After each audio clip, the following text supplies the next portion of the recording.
অগোছালো একঘেয়ে মনের শান্তি টনিক শব্দকথা অফিসিয়ালে আপনাদের স্বাগত।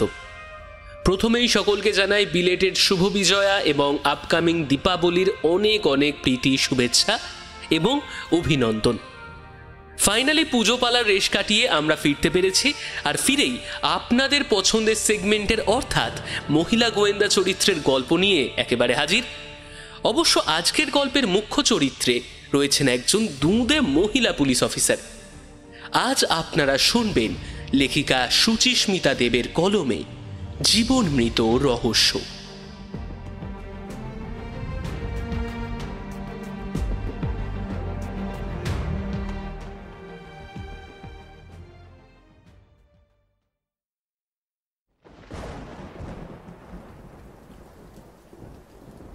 রবিবারের শেষ বিকেল, হালকা ঝিরঝিরে বৃষ্টি পড়ছে, সেই সঙ্গে শোনা যাচ্ছে মেঘের গুড়গুড় চাপা শাসানি।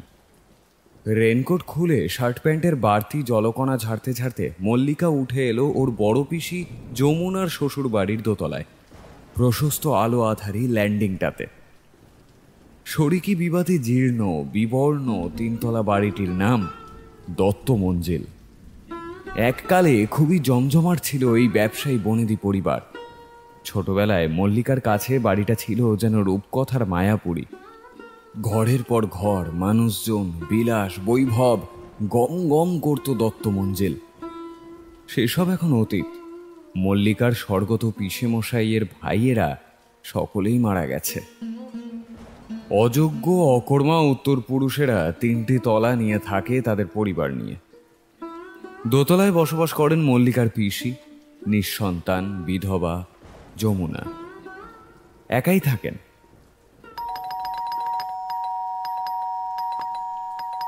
মল্লিকা বেশ কয়েকবার বেল টেপার পর ঘরমাক্ত এলোমেলো কাজের মেয়েটি ছুটে এসে দরজা খুলল। ইনি হলেন যমুনার নতুন রিক্রুট রেবা। মাসখানেক হলো কাজে লেগেছে। বোঝাই যাচ্ছে ব্যস্ত ছিল। যমুনার সার্টিফিকেট অনুযায়ী মেয়েটি শুধু চটপটেই নয়, বুদ্ধিমতীও। মল্লিকার বড় পিসিকে দেখাশোনা রেবাই করে, এবং যমুনা রেবা বলতে আপাতত অজ্ঞান। মল্লিকার মতে মেয়েটি যমুনাকে পুরো কবজা করে নিয়েছে। রেবা আসলে কম টাকায় হেভি ডিউটি দিচ্ছে। খাই বেশি নয়, হাসি মুখ, সেটা কারই বা ভালো না লাগে। আর মল্লিকা জানে যমুনা চিরকালের হিসেবি মহিলা। রেবা পরনের লাল কামিজটার ওপর জর্জেটের বিবর্ণ ওড়নাটা টেনে বিছিয়ে দিয়ে অপ্রস্তুতভাবে হাসল। আসেন মল্লিকা দিদি। সামনাসামনি পরিচয় হয়নি, তবু মল্লিকাকে মেয়েটি চিনেছে সঠিক। অবাকই হলো মল্লিকা। না, মেয়েটি সত্যিই বুদ্ধিমতী।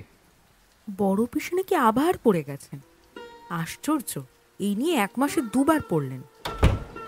ঘরে ঢুকতে ঢুকতে বলে মল্লিকা, গলায় মৃদু শাসন খেলালো। সত্যি ব্যাপারটা তাকে ভাবাচ্ছে। ভেজা রেনকোটটা ঘরের কোণে হল স্ট্যান্ডে ঝুলিয়ে রাখে সে। এবাড়ির পুরনো আসবাবপত্রে সাবেকি স্পর্শ আছে। সব নাকি মেহগনি কাঠে তৈরি, যদিও পালিশের অভাবে এখন সব কুচকুচে কালো। মল্লিকা এবার ভৎসনার সুরে বলে, তোমার কাজে কিন্তু ফাঁকি মেরেছ রেবা। মুখ কালো হয় রেবার। সে শুনেছে যমুনার ইন্সপেক্টর ভাইজি মল্লিকা খুব কড়া মেয়ে ছেলে। যমুনার তো আবার মল্লিকার কথায় জিভ দিয়ে জল ঝরে। ভাইজিরও নাকি পিসির ওপর খুব দরদ, তা সে তো দেখাই যাচ্ছে। পিসি মাঝে মোটে কথাই শোনে না। আমি কি করব কন? কতবার একা কলঘরে যাইতে মানা করেছি, মানেই না। তার উপর সব ভুইলা যায়। খুব মুশকিল ওনারে নিয়া। তেতে ওঠা নালিশে ফুটফুট করে ফোটে রেবা। সব দোষ চাপিয়ে দিলে সেই কেন মেনে নেবে? বলতে বলতে মল্লিকা যমুনার শোবার ঘরে এসে পড়েছিল।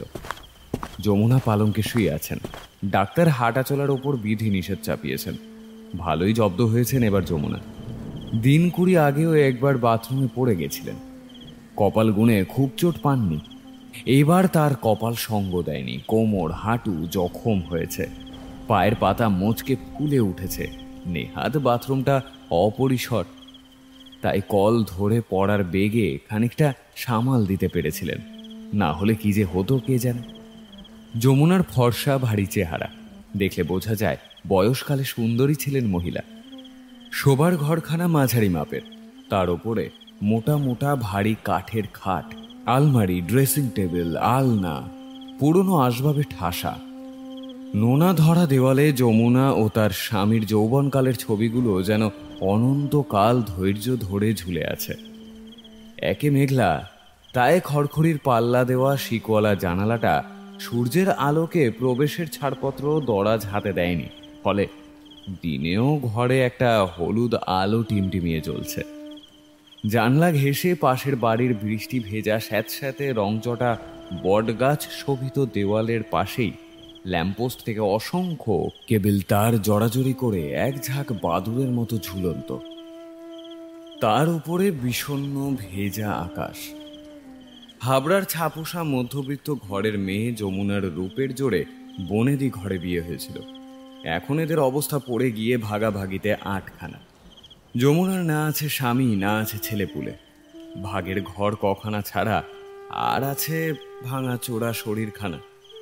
মল্লিকার পিসে সরকারি চাকুরে ছিলেন, ফলে পিসি এখনো পেনশন ভোগী ও আর্থিকভাবে স্বনির্ভর হলেও একাকিত্বের শিকার তো বটেই।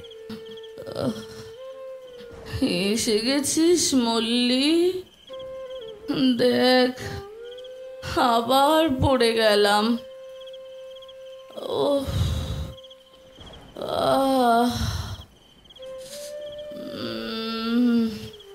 মল্লিকাকে দেখা মাত্র প্রায় হাহাকার করে বলে ওঠেন যমুনা।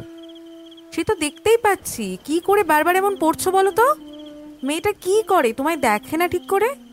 আর রাত দিন তুমি তো তার প্রশংসাতেই পঞ্চমুখ। মল্লিকা ঝাঁঝিয়ে ওঠে। আসলে নিজের ওপরেও তো সে কম বিরক্ত নয়। একটা কেস নিয়ে এত ব্যস্ত ছিল যে ইচ্ছে থাকলেও আসতে পারেনি মাসখানেক। চুপ চুপ, আস্তে বল। আজকাল কথা কইলেই লোক জেগে যায়। ও আর কত করবে বল?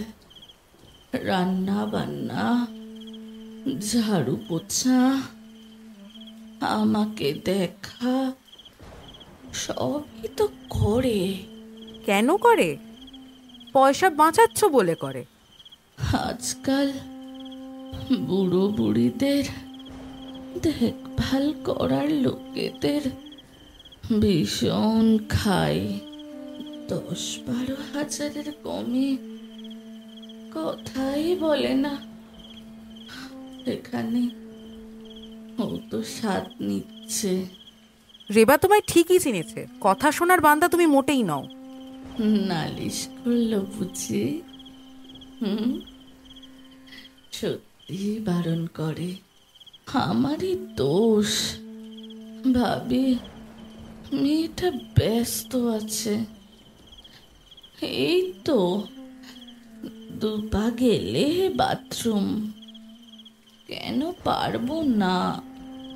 আসল কথা, বুড়ি হয়ে গেছি, মানা বড় কঠিন। সারা জীবন নিজের ভার বওয়া পা দুটোকে অবিশ্বাস করা কি সোজা? ওসব জ্ঞানের কথাই আমি টলছি না। কথা যদি না শোনো তো বেঁধে রাখবো, আমি বলে দিলাম। মল্লিকা আদরের ভঙ্গিতে যমুনার চুল ঘেঁটে দেয়। তবে বলার ব্রজ কঠিন ভঙ্গিটি পুরোপুরি রসিকতা বলে ভুল করলেন না যমুনা। এই মেয়েকে তো চেনেন তিনি। বড্ড বকাবকি করিস তুই। মেয়েরা যে কেন পুলিশ হয় বুঝি না। তো চোর ডাকাত ফেলে তোকে কে এখানে আসতে বললে? মুখে এমনটা বললেও ভাইজি মল্লিকাকে নিয়ে মনে মনে বেশ একটু গর্বই আছে যমুনার। রোগা প্যাংলা শরীর হলে কি হবে, কেমন টান টান লম্বা মেয়েটা। শ্যামলী মুখখানাতে কাটা কাটা চোখ মুখে কি যেন আছে, বুদ্ধির ঝলক বা সপ্রতিভ ভাব বলা চলে।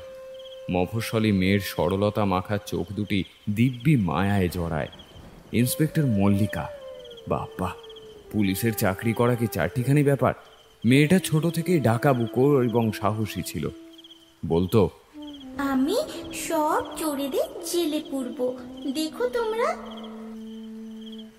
মা গো মা, সেই কথা যে অক্ষরে অক্ষরে সত্যি হবে কি জানতো? আরে তোর বাবা এখন কেমন? বাবার কোমরের ব্যথাটা বেড়েছে। হাবড়া থেকে এতটা পথ ট্রেনে আসে তো, তাই আসতে বারণ করলাম। তাই দেখেছিস, আমি চিন্তা করব তাই আমাকে কিছু বলেনি।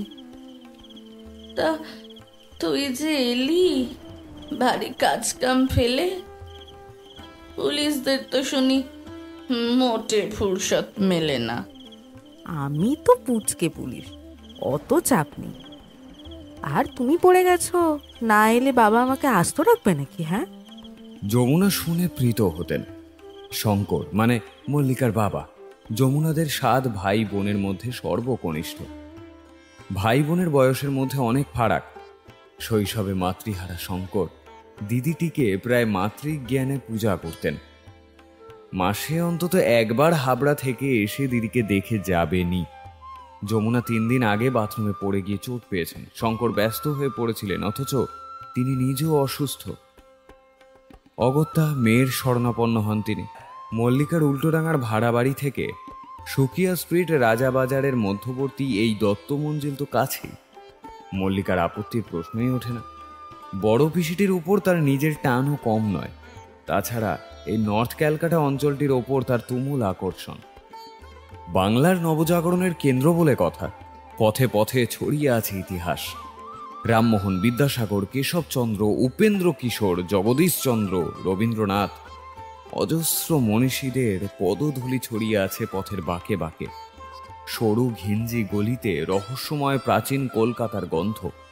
আতুর ঘর থেকে বেরোনো বাংলা ভাষার এখানেই পায়ে পায়ে পথ চলতে শেখা। এসব কারণে বড় পিসির বাড়িটা ছোট থেকেই বড্ড টানে মল্লিকাকে।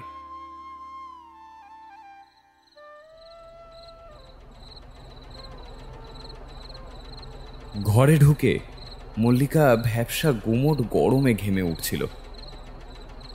মাথার ওপর মান্ধাতার আমলের ছ্যাঁতরানো ডিসি পাখাটা ক্যাচ ক্যাচ শব্দে তুমুল অনিচ্ছা সহকারে কেত্রে কেত্রে তার কর্তব্য পালন করে যাচ্ছে।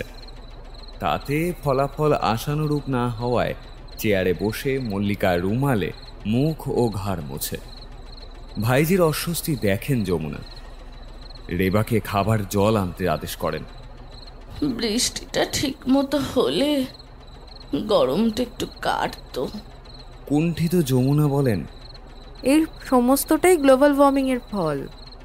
এল নিনোর প্রভাবে পূর্ব ভারতে এবার বৃষ্টিই হলো না, অথচ গুজরাট, রাজস্থান, হিমাচল প্রদেশ ডুবে যাচ্ছে।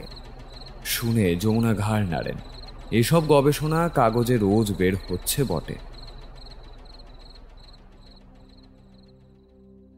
এখন এই বাড়ির মালিক 5 ভাই স্বর্গে যাওয়ায় ভাগাভাগিতে ভিন্ন হয়ে গেছে এককালের 51বর্তী সংসার। তবে বিপদে আপদে সাহায্যের হাতটুকুর ভরসা করা চলে। এই যে যমুনা পড়ে গেলেন, ছোট পক্ষের ছেলে আশিস ডাক্তার বদ্যি সব সামলেছে। সংসার খরচের মাসকা বাড়ি পয়সা কড়ি ব্যাংক থেকে তুলে আনা, ইলেকট্রিসিটির বিল ভরা, এসব খুটখাট কাজও আশিসই করে। মল্লিকার ধারণা আশিসের প্রত্যাশা তার এই বড় জ্যাঠাই মাটি ভাগের ঘরগুলো শেষকালে তাকেই লিখে দেবেন। হয়তো সেটা ঠিকই হবে। আশিস তো যমুনাকে নিয়মিত সার্ভিসটুকু অন্তত এখনো পর্যন্ত দিয়ে যাচ্ছে, না হলে যমুনা সমস্যায় পড়তেন। তাছাড়া আশিসের আর্থিক অবস্থাও বেশ নড়বড়ে। এইটুকু দাবি তার থাকতেই পারে। যমুনা একেবারে ভুল বলেনি। পুলিশের চাকরিতে ঢোকার পর সময় নিয়ে একটু টানাটানি আছে বটে মল্লিকার। কলকাতার চুরি, ডাকাতি, ধর্ষণ তো হুড়হুড়িয়ে বাড়ছে। তবে মাথার উপর ইন্সপেক্টর পোদ্দার বাবু আছেন বলে মল্লিকা অনেকটাই চাপ মুক্ত। এমন বস পাওয়া ভাগ্যের কথা। অধস্তনদের অহেতুক খাটান না পোদ্দার বাবু। ঠিকঠাক কাজ করলে প্রাপ্য সম্মান জানাতেও পিছুপা হন না। সেই কারণে থানার সকলেই পোদ্দারবাবুর জন্যে জান দিতে প্রস্তুত, মল্লিকাও। পোদ্দার স্যারের সঙ্গে তার সম্পর্কে এখন হালকা নির্ভরতার রেশ লেগেছে। স্নেহের উষ্ণতার আঁচ পায় যেন মল্লিকা। বড় দাদার মতোই যেন মাথার উপর ছাতা বিছিয়ে রেখেছেন। পোদ্দার স্যারকে সে বলেছিল বড় পিসির বাড়িতে আজ আসার কথা। রাতটা সে পিসির বাড়িতে থাকার কথা ভেবে জামা কাপড় সঙ্গেই নিয়ে এসেছে।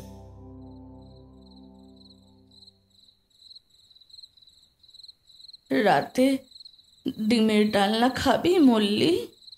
যমুনা শুয়ে শুয়ে মল্লিকার আদর যত্নে লেগে পড়েছে। হ্যাঁ, ঝাল ঝাল কষা কষা করে করতে বলো। হ্যাঁ, বলতে বলতে জিভে জল আসে মল্লিকার। রেবা নাকি দারুণ রাধে, বিশেষ করে বিরিয়ানি, কষা মাংস, রেজালা এসব তো যেন দোকানের মতোই রাধে। শঙ্কর খেয়েছিল একবার, বাড়ি ফিরে লম্বা সার্টিফিকেট দিয়েছিল। বৃষ্টিতে ডিম কষা ফাটাফাটি। ভাবতে ভাবতে মল্লিকা উঠে পড়ে। কাপড় জামা ছাড়তে অভ্যস্ত গতিতে বাথরুমে ঢুকতেই হঠাৎ করে তার পা স্লিপ করে গেল। নিজেকে সামলে নিল ঝুঁটিতে। যা বাবা! মল্লিকা সাবধানী চোখে তাকায়। মার্বেলের মেঝেতে যথেষ্ট পিছল ভাব, এই জন্যই হয়তো যমুনা পড়েছেন। মল্লিকা পা ঘষে ঘষে ঘুরে ঘুরে পরীক্ষা চালায়। মেঝেটা বিচ্ছিরি রকমের স্লিপারি, কোণে কোণে ফেনা শুকিয়ে সাদা হয়ে আছে। ভালো করে জল ঢেলে মেঝেটা ধুয়ে একটু সময় নিয়ে আরাম করে স্নান সেরে বেরোয় সে। বাথরুমের মেঝেটা এত স্লিপারি কেন করে রেখেছিস রে বা? বড় পিসে কি আর এমনি এমনি পড়ছেন নাকি? বাথরুম থেকে বেরিয়ে চেঁচায় মল্লিকা। পুলিশি বকাবকির একটা পদভ্যেস অজান্তেই ঢুকে গেছে তার ব্যবহারে। তার চোটপাটে রান্নাঘরের এবার মুখ শুকিয়ে গেছে। সে ডিমের ডালনা বসিয়েছে, রুটি মাখার আটা সবে ঢেলেছে স্টিলের গামলায়। এটা ঝুম আর কম্ম দিদি, ও কাপড় কাইছে ভালো করে কল ঘর ধোয় না। কতবার কইছি, কিছুতেই কানে নেবে না। ভীষণ জেদি মাইয়া আছে। রান্নাঘরের দরজায় দাঁড়ানো মল্লিকাকে এক ঝলক দেখে নিয়ে রেবা বলে। মল্লিকা কৌতুক বোধ করে। মনে হয় দোষ অন্যের ঘাড়ে চাপানোরও অসীম ক্ষমতা রেবার। মল্লিকার পরনে এখন সবুজ রঙের ফ্রেশ সালোয়ার কামিজ, চুল খোলা, গায়ের থেকে ভুর ভুর করে সাবানের গন্ধ বেরোচ্ছে। মল্লিকার কথা বাড়ায় না। কাজের লোকেদের পলিটিক্স অনেকটা রাজনৈতিক নেতাদের মতনই। ও ওকে দুষবে আর নিজের দোষ ঢাকবে। মল্লিকা এবার দোষারোপ ছেড়ে মুখে হাসি ফোটায়। ঠিক আছে, তোমার বাবার অসুখ শুনেছিলাম, এখন ভালো? হ্যাঁ দিদি, সাইডা গেছে। বিড়ি টাইনা টাইনা বুকের 12টা ভাজাইছে। কয় ভাই বোন যেন তোমরা? আমরা 3 বোন আর 2 ভাই। তুমি বড়? আমি মেজো। আমার পরে 2 ভাই আর 1 বোন আছে। দিদির বিয়ে হয়েছে? হ্যাঁ, এই 2 বছর হলো। এবার তো তাহলে তোমার পালা। না না, আমি এখনই বিয়ে করুম না, টাকা জমাবো তারপর। বাহ, খুব ভালো কথা। এমনই চাই। মেয়েদের নিজে উপার্জন করাটা খুব জরুরি। আচ্ছা দিদি, আপনার পুলিশে চাকরি করতে ভালো লাগে? আটা মাখতে মাখতে আহ্লাদি গলায় বলে রেবা। আমার তো পুলিশ দেখলে বুক কাঁপে। ভয়ের কি আছে? তুমি তো আর চোর ডাকাত নও। তবে হ্যাঁ, পুলিশকে সকলেই এড়িয়ে চলে। রেবা মুখ নিচু করে হাসার মতো শব্দ করে। মল্লিকা খুঁটিয়ে দেখে মেয়েটিকে। চেহারায় একটু উগ্রতা আছে মনে হলো মল্লিকার। লম্বা নয় বেশি, কিন্তু টানের গড়ন, শরীরে ভরাট ভাব, বুক শরীরের আন্দাজে ভারী, ছড়ানো নিতম্ব, শ্যামলা রং, কিন্তু চোখ মুখে শ্রী আছে, পুরু মাংসলো ঠোঁট। চেহারাতে কেমন একটা কামুক ভাব, মাথা ভর্তি ঘন চুল চূড়ো করে বাঁধা। মেয়েটি আকর্ষণীয় নিঃসন্দেহে। ওর দৃষ্টিটা মল্লিকাকে টানছিল। পুরো কাজলের ঘেরে খুব সতর্ক 2টি চোখ। রান্নাঘর ছেড়ে যমুনার ঘরে ফিরে আসে মল্লিকা। যমুনা কাপড়ের আঁচল থেকে চাবিটা খুলে বলেন, মল্লি, একটা কাজ করতো। আলমারির লকার থেকে 7,000 টাকা বার করে রেবার মাইনেটা মিটিয়ে দে। পড়ে যাওয়ার চক্করে এবার মাসের 3 তারিখেও মাইনে দেওয়া হলো না। মল্লিকা চাবিটা নিয়ে আলমারির লকার খোলে। সে কোথাও টাকা দেখে না। ভ্রু কুচকে দ্রুত হাতে লকারটা তন্ন তন্ন করে খোঁজে। কয়েকটা গয়নার খালি বাক্স, আধার কার্ড, ভোটার আইডি, ব্যাংকের পাসবই। না, টাকা নেই। দ্রুত হাতে নিঃসন্দেহে সে লকারটা বন্ধ করে। যমুনা তার দিকে তাকিয়েছিলেন। কি হলো রে? চুপ! ঝটিতি কাছে এসে ঠোঁটে তর্জনী ঠেকায় মল্লিকা। আস্তে কথা বলো। তুমি রেবার বাড়ি চেনো? না তো। কেন রে? মল্লিকা প্রায় ফিসফিসিয়ে বলে, পুলিশকে ওর ছবি, ঠিকানা, ডিটেলস, আধার কার্ডের ছবি দিয়েছ? না তো। কেন? কি হয়েছে? তুমি লাস্ট কবে আলমারি খুলেছ? প্রশ্নের তোড়ে দৃশ্যত নাজেহাল ও উত্তেজিত যমুনা একটু উঠে বসেন। লাস্ট লাস্ট দাঁড়া। ওই যেদিন পড়লাম সকালে শ্যাকরা এলো, তখন তখন এই 3 দিন স্নান আর বাথরুমে যাওয়া ছাড়া আর তো উঠিনি। কেন? কি হয়েছে বলবি তো? টাকা কবে তুলেছিলে? আজই। আশিস তুলে লকারে রেখে গেছে। আমি টাকা গুনে নিয়েছি। চিকিৎসা বাবদ 5,000 আশিসকে দিয়েছি, বাকি 20,000 আমার সামনেই তো তুলে রাখলো। আচ্ছা, আশিস পরে আর কখনো এসেছে এই ঘরে? আলমারি খুলেছে কোনো কারণে? না তো, ওই একবারই। আমি ঝিদের মাইনে দেবার কথা বলেছিলাম, বলল আজ একটু তাড়া আছে ওর, কাল দেবে। কেন রে? এত কথা কেন বলছিস? ঝুমার মাইনেও দেওয়া হয়নি? দেব কি করে? ও তো আজ ডুব মেরেছে। তোমার কোনো গয়না আছে কি আলমারিতে? হ্যাঁ, ছোটখাটো কিছু আছে। ওই গলার একটা হার, 2 কানের দুল, আর আর ও আর ছোটনদের নাতির অন্নপ্রাশনের জন্য 1 ছড়া হাড় গড়িয়েছি, সেটা। ও হ্যাঁ, আর আর আমার 6 গাছা চুড়িও আছে। ওই কোথাও বেরোলে টেরোলে খুচখাচ একটু লাগে বলে বাড়িতে রাখি। ভেবে ভেবে বলেন যমুনা। আজ রেবা এখানে কাজে আসার পর আবার কি বাইরে গিয়েছিল? যমুনা কিছুই বুঝছেন না। কি হচ্ছে, হঠাৎ এত প্রশ্ন কেন? তিনি চিন্তিত মুখে বলেন, না না, ও বেরোয়নি। তবে তুই যখন স্নানে গেছিলি তখন ওর ভাই এসেছিল, বলল বৃষ্টি পড়ছে তাই ছাতা দিতে এসেছে। মল্লিকার মুখ গম্ভীর হয়। সে যেন কিছু বুঝে ফেলে। ঝট করে পাশের ঘরের লাগোয়া চিলতে বারান্দায় চলে যায়। দেরি করার সময় নেই। রেবার কাজ এখন শেষের দিকে। দ্রুত অ্যাকশন না নিলে পাখি উড়ে যাবে। ফটাফট স্থানীয় থানায় ফোন করে ও।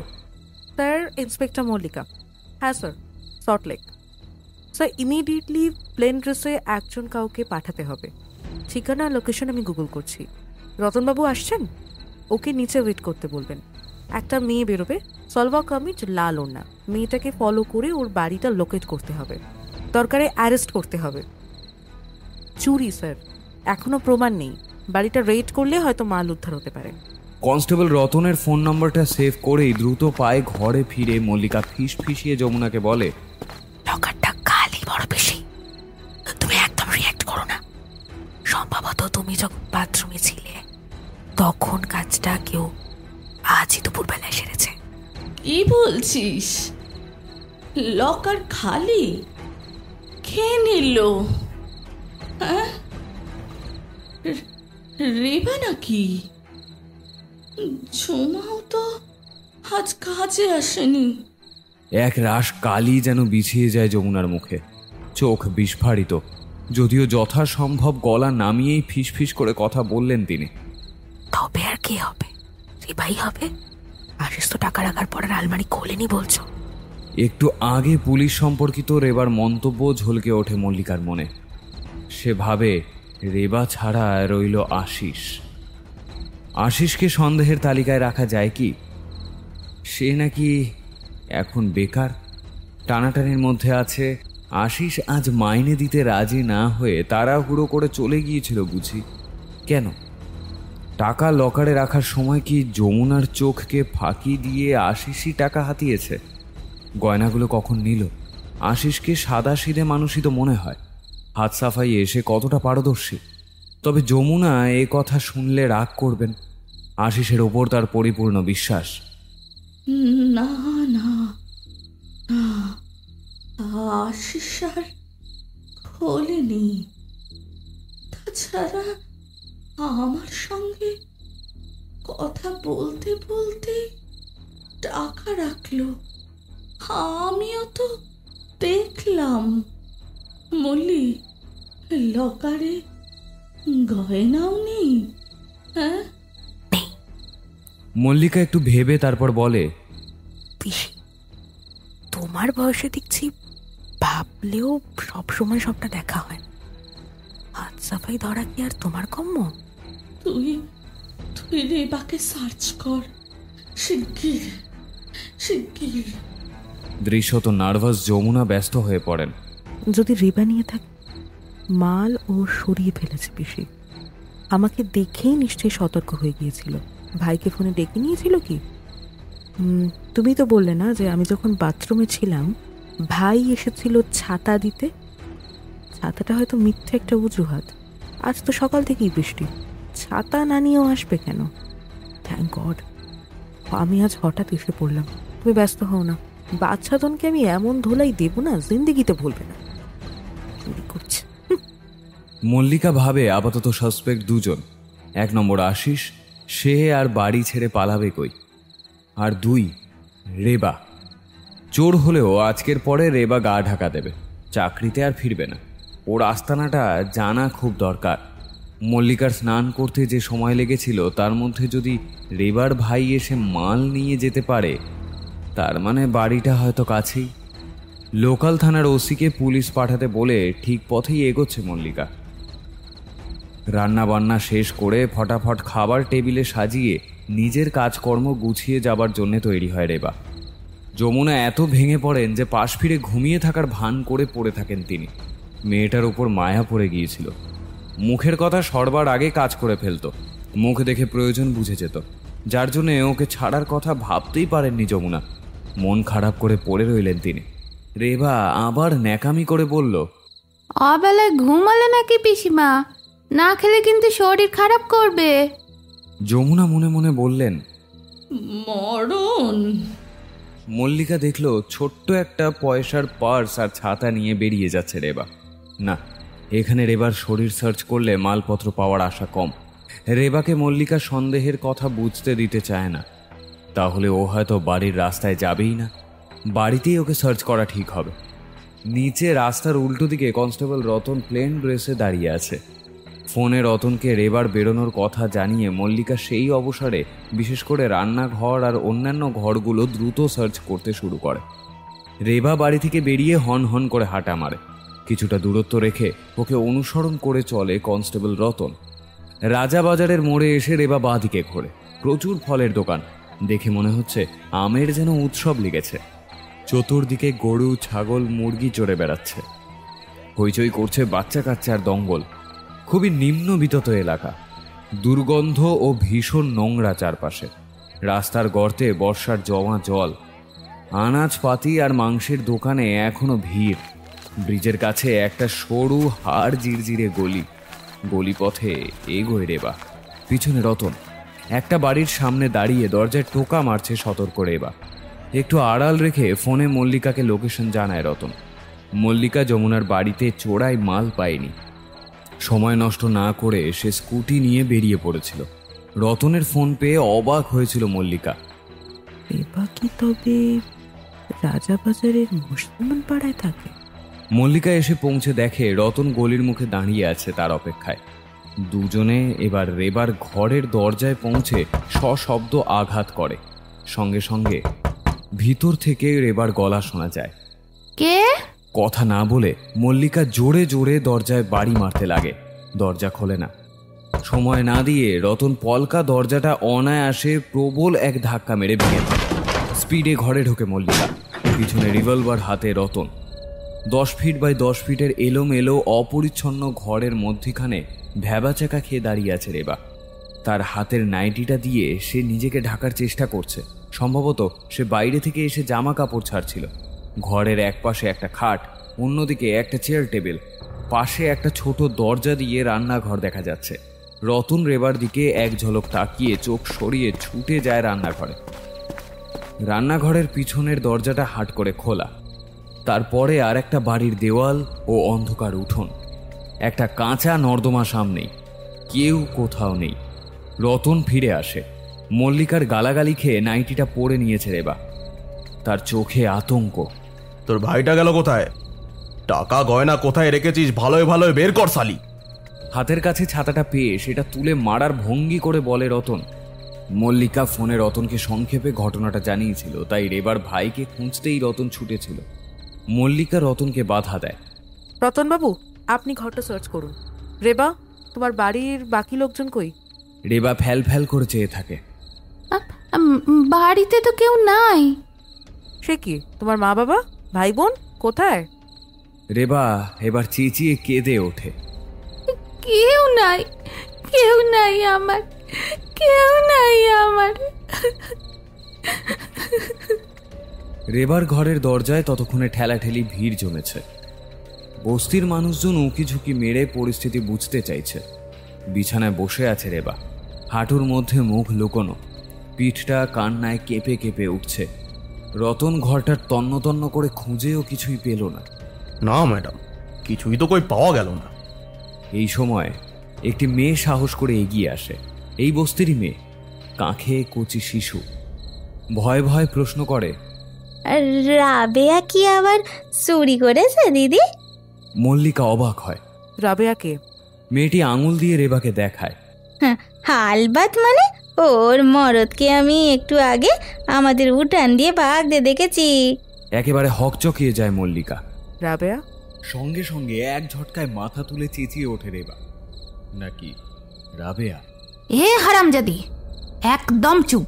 तू हरामजादी, तू चोरनी।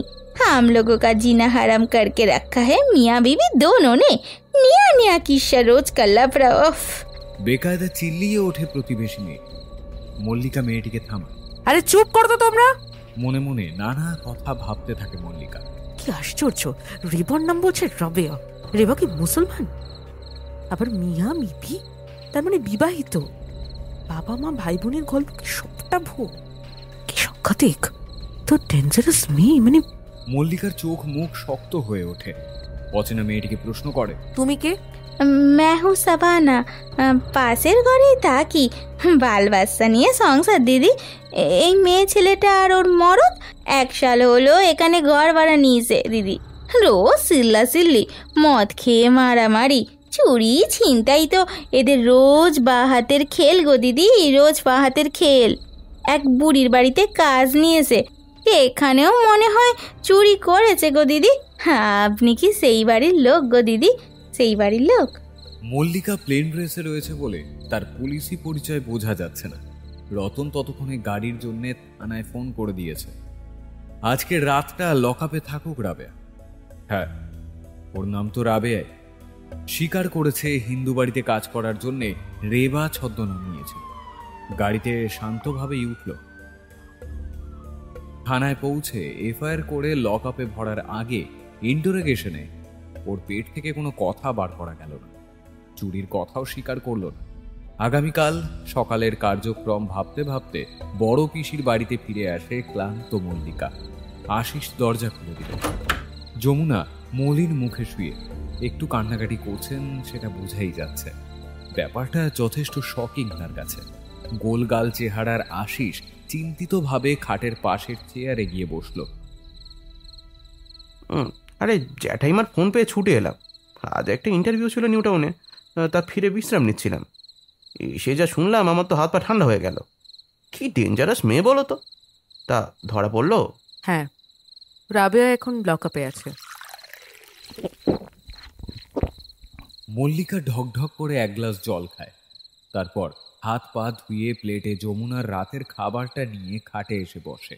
বড় পিসি, খেয়ে নাও, অনেক রাত হয়ে গেছে। রাবেয়া নাম বললে যেন শুনলাম, সে কে? উৎসুক হয়ে আশিস জিজ্ঞাসা করলো। ওটাই রেবার আসল নাম। ও আদতে মুসলিম, রাজাবাজারে থাকে। মা বাবা ভাই বোনের গল্প সবটা ভুয়ো। ওর বর আলতাফ ভাই সেজে সম্ভবত চুরির মাল নিয়ে গিয়েছিল। আমরা গেলে আমাদের সারা পেয়ে টাকা গয়না নিয়ে পিছনের দরজা দিয়ে চম্পট মেরেছে, ধরতে পারিনি। নেহাত রেবা মানে ওই রাবেয়া তখন কাপড় পাল্টাচ্ছিল বলেও পালাতে পারেনি।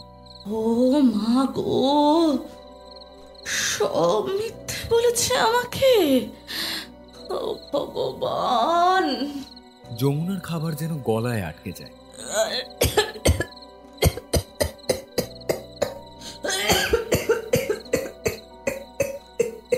হ্যাঁ, আর তোমার পড়ে যাওয়াটা হয়তো আদৌ অ্যাক্সিডেন্ট নয়। মনে হয় রাবেয়াই সাবান ফেলে তোমার বাথরুম পিছল করে রেখেছিল। সে কি? কেন? আটকে ওঠেন যমুনা। হয়তো ভেবেছিল বাড়িতে একটা হুড়োহুড়ি তৈরি করে চাবিটা হাতাবে, কিংবা তোমাকে হসপিটালাইজড করে চুরির সুযোগ তৈরি করবে। কি সাংঘাতিক! এই জন্যই পুলিশরা বারবার বলে যে কাজের লোকের পরিচয় এবং ছবি থানায় জমা দিতে। এটা করতে হবে শুনলে রাবেয়ার মতো ফ্রডরা যেখানে সেখানে কাজের রিস্কটাও নেবে না। সত্যি এখন যমুনা তার ভুল বুঝেছেন। তিনি একা থাকেন। রাবেয়া তো তাকে মেরেও ফেলতে পারত। এই মেয়ে তো যে সে মেয়ে নয়। সত্যি রাবেয়া খুব সহজ পাত্রী নয়, বোঝা গেল পরদিন। সোজা আঙুলে ঘি উঠল না, কিছুতেই মুখ খুলল না তার। তখন আঙুল বাঁকাতেই হলো মল্লিকাকে। মারধর খেয়ে শেষে মুখ খুলল মেয়ের। চুরি সেই করেছে। চোরাই মাল নিয়ে আলতাফ কোথায় যেতে পারে এই প্রশ্নের জবাবও পাওয়া গেল। আলতাফ তার গ্রামের বাড়িতেই যাবে, এমনটাই রাবেয়াকে বলে গেছে।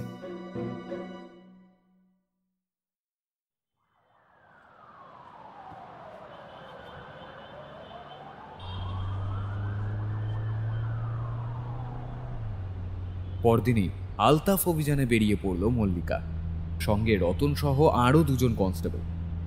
জিপে ওঠানো হলো রাবেয়াকেও। সামনে ড্রাইভারের পাশে বসা মল্লিকা। জিপটা ছুটে চলল হাইওয়ে ধরে বারাসাতের রাস্তায়। হ্যান্ডকাফ পরা রাবেয়া উঠে থেকেই ঢুলছে। সে কিছুতেই আসতে চাইছিল না। এবার সে মিনমিন করে আর একটা নতুন গল্প ফাঁদল। শুনে তো মল্লিকাদের চক্ষু চড়ক গাছ। আমি আদতে হিন্দু বাড়ির মেয়ে, আর আমার আসল নাম রেবাই দিদি। পিছনে বসা রতন এবার ভয়ানক চটে ওঠে। ইয়ার কি মারছিস তুই পুলিশের সঙ্গে? ভয় ডর নেই তোর? ইচ্ছা মতো একবার রেবা একবার রাবেয়া হচ্ছিস? ছেনালিপনার একটা সীমা থাকবে তো। রতনের হাতটা মারের ভঙ্গিতে উঠে যাচ্ছিল। রাবেয়া নিজেকে বাঁচাতে মাথা নিচু করে। বিশ্বাস করেন আমায়, আলতাফের গ্রামেরই মেয়ে আমি। বাড়ি থেকে পালিয়ে রাবেয়া নাম নিয়ে আলতাফকে নিকা করি। মুসলমানের পোলারে নিকা করানোর লাইগা আমার বাড়ির লোকের কাছে আমি মৃত। শুনে মল্লিকা বিশ্বাস অবিশ্বাসের দোলায় মাথা। কত রঙ্গ যে দেখাচ্ছে এই মেয়ে, এই ভার্সনও কতটা সত্যি কে জানে। থানায় রেবা তাদের সঙ্গে আসতে আপত্তি জানিয়ে বারবার বলেছিল, আপনার পায়ে পড়ি দিদি, চোরাই মাল আমি খুঁজা দিব, কিন্তু আমাকে বাড়িতে নিয়ে যাইবেন না। ওরা মনে করে আমি মরে গেছি গিয়া। তবে রাবেয়া বা রেবার আপত্তির ধোপেও টেকেনি। আসতে তাকে হয়েছে। রেবা আর আলতাফের গল্প যেতে যেতে শুনল ওরা। ছোট থেকেই একই পাড়ায় দুজনের বাড়ি, চোখাচোখি, ছোঁয়াছুঁয়ি এবং প্রেম। সম্ভবত প্রেমে শরীরের ভূমিকা মজবুত ছিল। রেবার মোবাইল ফোন ঘেটে আলতাফের ছবি বার করে নিজের ফোনে ডাউনলোড করে নিল মল্লিকা। আলতাফ অত্যন্ত সুপুরুষ। চেহারাতে অনেক মেয়েই প্রেমে পড়বে, তবে এদের বাল্যপ্রেমের গভীরতা ছিল মানতেই হয়। না হলে এত কাণ্ড করে বাড়ি থেকে পালিয়ে বস্তির অস্বাস্থ্যকর পরিবেশে থাকার কষ্ট স্বীকার করা তো আর চারটিখানি কথা নয়। গাড়ি ছুটছে, দুধারে ধান ক্ষেত, নয়াঞ্জলিতে বেগনে শাপলার ফুল ফুটেছে অজস্র। আকাশে জল ভরা মেঘের অলস বিচরণ। পৃথিবীটা কত সুন্দর, অথচ মানুষ কি কদর্য ভাবনায় আর কাজে তাকে কুলুষিত করে চলেছে। একজন অসহায় বিধবা বৃদ্ধাকে জেনে শুনে আহত করে তার টাকা পয়সা গয়নাগাটি আত্মসাৎ করার মতো নীচতা কেন হয় মানুষের? অথচ রেবার জন্ম মফস্বল গ্রামের গৃহস্থ বাড়িতে। এখন যা বলছে যদি সত্যি হয়, তবে রেবার শিক্ষা দীক্ষা খারাপ নয়। সেখানে বাবা মা আরও 3-4টি ভাই বোনও আছে। ওর বাবার মুদির দোকান ভালোই চলে, সচ্ছল অবস্থা। সেই বাড়ির মেয়ে রেবা স্কুল পাশ করতে পারেনি, 8 পাস। পড়াশোনায় ভালো ছিল না, গেঁজে গিয়েছিল কি বৎসঙ্গ, চুরিচামারি করার মতো এত নিচে নামা কি সোজা? আলতাফ পালিয়ে ওর নিজের বাড়িতে যাবে এমনটাই তোমাকে বলেছে, তাই তো রেবা? আবার মিথ্যে চালচেলে পুলিশকে বোকা বানিয়ে সময় কিনতে চেষ্টা করলে তার ফলটা কিন্তু তোমার জন্য খারাপ হবে। মল্লিকা কঠিন গলায় রেবাকে শাসন করে। আসলে যত সময় যাবে বেটা আলতাফ ততই পালাবার চান্স করে নেবে। বউ যে ধরা পড়েছে সেটা তো আলতাফ বুঝেছে। রাবেয়ার ফোনে আলতাফের কোনো ফোন আসেনি এখনো। ফোন করলে আলতাফের ফোন সুইচড অফ বলছে। আলতাফ পালাচ্ছে, ধরা দেবে না। সম্ভবত নতুন সিমও নিয়ে নিয়েছে। ছোকরাকে লাগছে পাকা আসামির মতো। ক্রাইম নতুন করছে না মনে হয়। মল্লিকা আজ তার থানার ডিউটিতে যায়নি। ফোনে পোদ্দারবাবুকে আগা গোড়ার রিপোর্ট পেশ করতে তিনি বললেন, ঠিক আছে, তুমি এগিয়ে যাও, আমি এদিকটা সামলে নেব। একটা গাড়ির অ্যাক্সিডেন্ট হয়েছে ভোর 4টে, 4 জন আহত। বড় লোকের ছেলেগুলো মদ খেয়ে আজকাল যা সব করছে। অডি গাড়িখানা 150 মাইল স্পিডে এসে ধাক্কা মেরেছে একটা ট্যাক্সিকে। যাক game, don't worry, best of luck.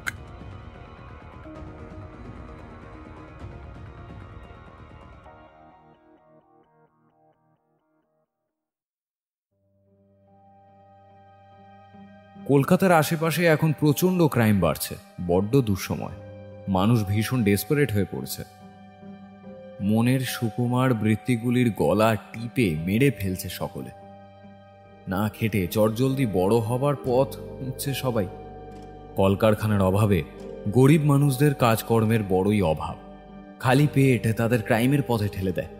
আবার অতি ধনীদের সমস্যা অন্য। তাদের অপরাধ অতি উচ্চ স্তরের। তারা টাকা চুরি করে বিদেশে পালায়।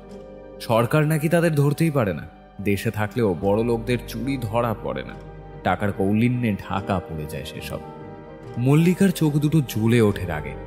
গাড়িতে বসা এই মেয়েটা তার পিসিমার বিশ্বাসটুকুকেও ছিন্ন ভিন্ন করে দিয়েছে। মেয়ের মতোই দেখতেন যমুনা ওকে, অথচ ও হয়তো প্রথম থেকে এই পিসিমার অনিষ্টের কথাই ভেবেছে। মন খারাপ হয় মল্লিকার। জানে পুলিশের চাকরিতে এত নরম মন হলে চলে না। অপরাধের দুনিয়ার নিষ্ঠুরতায় অবিচল থাকার শিক্ষানবিশি এখনো চলছে মল্লিকার।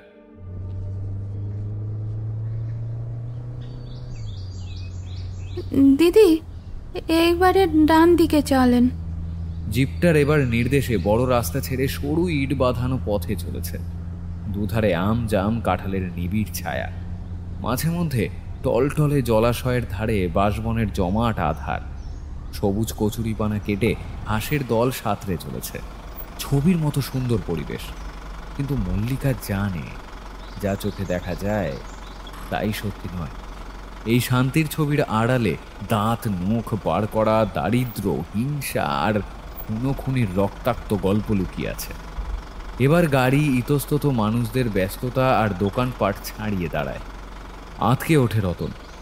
গাড়ি কিন্তু কষ্টে সৃষ্টি ঢুকে পড়েছে সরু সুতোর মতো কাঁচা রাস্তায়। পাশের নর্দমার জমা জলে দুর্গন্ধ, ভনভনে মশা আর গাছগাছালির ফাঁকে কাঁচা পাকা ইট মাটির ছোট বড় অগোছালো ঘরবাড়ি। 4-5টা বাড়ি পর একটা মাজার পড়বে, সেটার গা ঘেঁষে আলতাপের বাড়ি, সবুজ রঙের। রেবা জানায়, তাহলে গাড়ি এখানেই থাক, গলিতে আর গাড়ি ঢোকানোর কোনো দরকার নেই। দেবার সঙ্গে ননীবাবু আপনি থাকুন, রতনবাবু, সূর্যবাবু আপনারা চলুন আমার সাথে। কথাটা বলেই মল্লিকা চটপট নেমে পড়ে। হনহনিয়ে কিছুটা এগিয়ে যেতেই বাড়ি সহজেই পাওয়া গেল। এক নজরে বোঝা গেল অবস্থা ভালো নয় এদের। সামনে ছোট উঠোন, টালির ছাদের লাউ, কুমড়ো গাছের লতানো বিস্তার, বাড়ির সামনে অনেকটা প্যাঁচ প্যাঁচে কাদা, দুটো আম গাছের ছন্ন ছাড়া ডালপালা উঠোনের মাথার উপরে ছায়া ধরেছে। একধারে মুরগির পাল মাটি খুঁটে খাচ্ছে খুটখুট করে। ওদের দেখে এক বৃদ্ধ এগিয়ে এলো। হ্যাঁ, আসসালাম আলাইকুম। হ্যাঁ, গাড়ি খোঁজেন আপনারা? পুলিশের ব্যাপারে ভীত হয় না এমন লোক খুব কম। এও হলো। রতন ভড়িকি চালে ডান হাতের রুলটা নিয়ে নিজের বাঁ হাতের করতালে চাপড় মেরে সোজাসুজি প্রশ্ন ছড়ে, আলতাফ কোথায়? আলতাফ? সে তো থাকে কলকাতায় বাবু। হ্যাঁ, ওই রাজা বাজারে। এখানে সে কোথা থেকে আসবে বলেন তো? বৃদ্ধ অবাক। মল্লিকা দ্রুত পায়ে বারান্দায় উঠে আসে। সেখানে 2-3টি মহিলা এবং নানান মাপের ছেলে মেয়ে জড়ো হয়েছে। পুলিশ দেখে সকলেরই চোখে মুখে আতঙ্ক। কাল চুরি করা টাকা গয়না নিয়ে আলতাফ যে এখানে এসেছে আমরা জানি। আমরা যদি আলতাফকে না পাই ওর আব্বুকে ধরে নিয়ে যাব, পিটিয়ে লাশ করে ছাড়বো। ভালোই আলতাফকে বার করে দাও, নাহলে সব ভাঙচুর হবে। বলে মল্লিকা হাতের লাঠি দিয়ে বারান্দায় বাঁশের খুঁটিতে সজোরে আঘাত করল। মল্লিকার আগুন চোখ দেখে বৃদ্ধা মহিলাটি, যিনি সম্ভবত আলতাফের দাদি, তিনি বলে ওঠেন, সত্যি সত্যি আলতাফ এসেছে নাকি রোকেয়া? মাঝবয়সী মহিলাটি বলে, না তো। তখনই উঠোনে রতন বৃদ্ধটির পায়ে লাঠি দিয়ে জোরে আঘাত করে এবং বৃদ্ধ বলে ককিয়ে পা ধরে বসে পড়ে। সঙ্গে সঙ্গে একটা অল্প বয়সী ঘোমটা দেওয়া মহিলা বলে ওঠে, আলতাফ কাল এসেছিল অনেক রাতে, আপনারা তখন ঘুমায় পড়ছেন। আমারে একটা ব্যাগ দিল, নৌকায় রাখতে বলে খাবার চাইলো, পান্তা ছিল, খেয়ে গেল, কটা জামা কাপড় নিয়ে চলে গেল। কোথায় গেল? প্রশ্নটা রোকেয়া করে ওঠে। বলে নাই, মনে হয় সুশীল ভাইয়া বা শওকত ভাই কারোর বাড়ি হবে, এই দুজনাই তো পেরানের স্যাঙ্গাত। ততক্ষণে রতন ঘরগুলো ঘুরে দেখে এসেছে। না, আলতাফ নেই। মল্লিকা বউটাকে বলে, ব্যাগটা কোথায় ভাবি? আসেন আমার ঘরে। তারপর ঘুপচি ঘরের খাটের তলায় এক গাদা বাক্স প্যাটরার ফাঁক থেকে একটা প্লাস্টিকের ব্যাগ টেনে টুনে বার করে দিল। ব্যাগের থেকে একটা কাপড়ের পুটুলি বের করল। মল্লিকা দাওয়ায় বসে গয়নাগুলো মেলায়, খানিকটা স্বস্তি বোধ করে। এতক্ষণ রতন টাকাটা গোনার জন্য একটা চেয়ারে বসে। মল্লিকা ফোন করে জন্য, পিসি? হ্যাঁ পিসি, গয়না পাওয়া গেছে। টাকা কত ছিল গো? 20,000, তাই তো? তাই আসছে কিন্তু। যমুনা সম্মতি জানান। তিনি খুশি হয়েছেন বোঝা গেল। আচ্ছা শোনো না, আমার ফিরতে একটু দেরি হবে, তুমি খুব সাবধানে থাকবে। বাইরের অচেনা কোনো লোককে কিন্তু বাড়ির মধ্যে ঢোকাবে না। ঝুমাকে বলবে আমি না আসা অবধি ও যেন ওখানে থাকে। ম্যাডাম, 12,000 আছে। বেটা কিছু টাকা সরিয়েছে। গুনতি শেষে জানায় রতন। এক্সপেক্টেড। আচ্ছা রতনবাবু, টাকা গয়নার ছবি ফটাফট মোবাইলে তুলে ফেলুন, আর বৃদ্ধ ও অল্প বয়সী মহিলাটির জবানবন্দি ইমিডিয়েটলি নিন। মল্লিকা এবার মেয়েটিকে জিজ্ঞেস করে, সুশীল কি আলতাফের দোস্ত? বাড়ি কত দূর? জি কাছে। তোমাদের বাড়িতে যতগুলো মোবাইল আছে জমা দাও আমাদের কাছে। বলে রতন অপেক্ষায় থাকে। 2টি মোবাইল জোগাড় হয়। বাড়ির সকলকে এক জায়গায় রেখে মল্লিকা বলে, খবরদার, আলতাফকে কেউ খবর দেওয়ার চেষ্টা করবে না। আমাদেরকে সুশীল শওকতের বাড়িতে নিয়ে চলো। সূর্য, এখানে পাহারায় থাকো, দেখবে কেউ যেন বাড়ির বাইরে না যায়। Not a single one. আলতাফের 2টো ভাইপো, তাদের 2জনকে নিয়ে চলল। রতন গেল সুশীলের বাড়ি আর মল্লিকা গেল শওকতের বাড়ি। একই সময় তারা এন্ট্রি নিল 2 বাড়িতে। তবে আলতাফকে পাওয়া গেল না। সুশীলরা খুবই গরিব, বাবা স্কুল মাস্টার। কোভিডের পরে স্কুলে ছাত্রছাত্রী হয় না, মাইনে অনিয়মিত। সুশীল তো আবার বেকার। শওকতের বাবার কেমিক্যালের বিজনেস, বেগুনি রঙের দোতলা বাড়ি, পিছনে পুকুর, ফলের বাগান, বেশ রমরমা অবস্থা। ছোট ছেলে শওকত খামখেয়ালি, আদরেই বকে গেছে। তাকে ব্যবসায় ঢোকানো যায়নি কোনোভাবেই। তবে অন্য 3 ছেলে বাপের ব্যবসা সঙ্গী। সুশীল আর শওকত জানালো তারা চুরির বিষয় বা আলতাফের ব্যাপারে কিছুই জানে না। আলতাফকে নাকি 3 মাস দেখেইনি তারা। ওদের দুজনের সেলফোনগুলো সিজ করে মল্লিকাদের ফিরতে হলো গাড়িতে।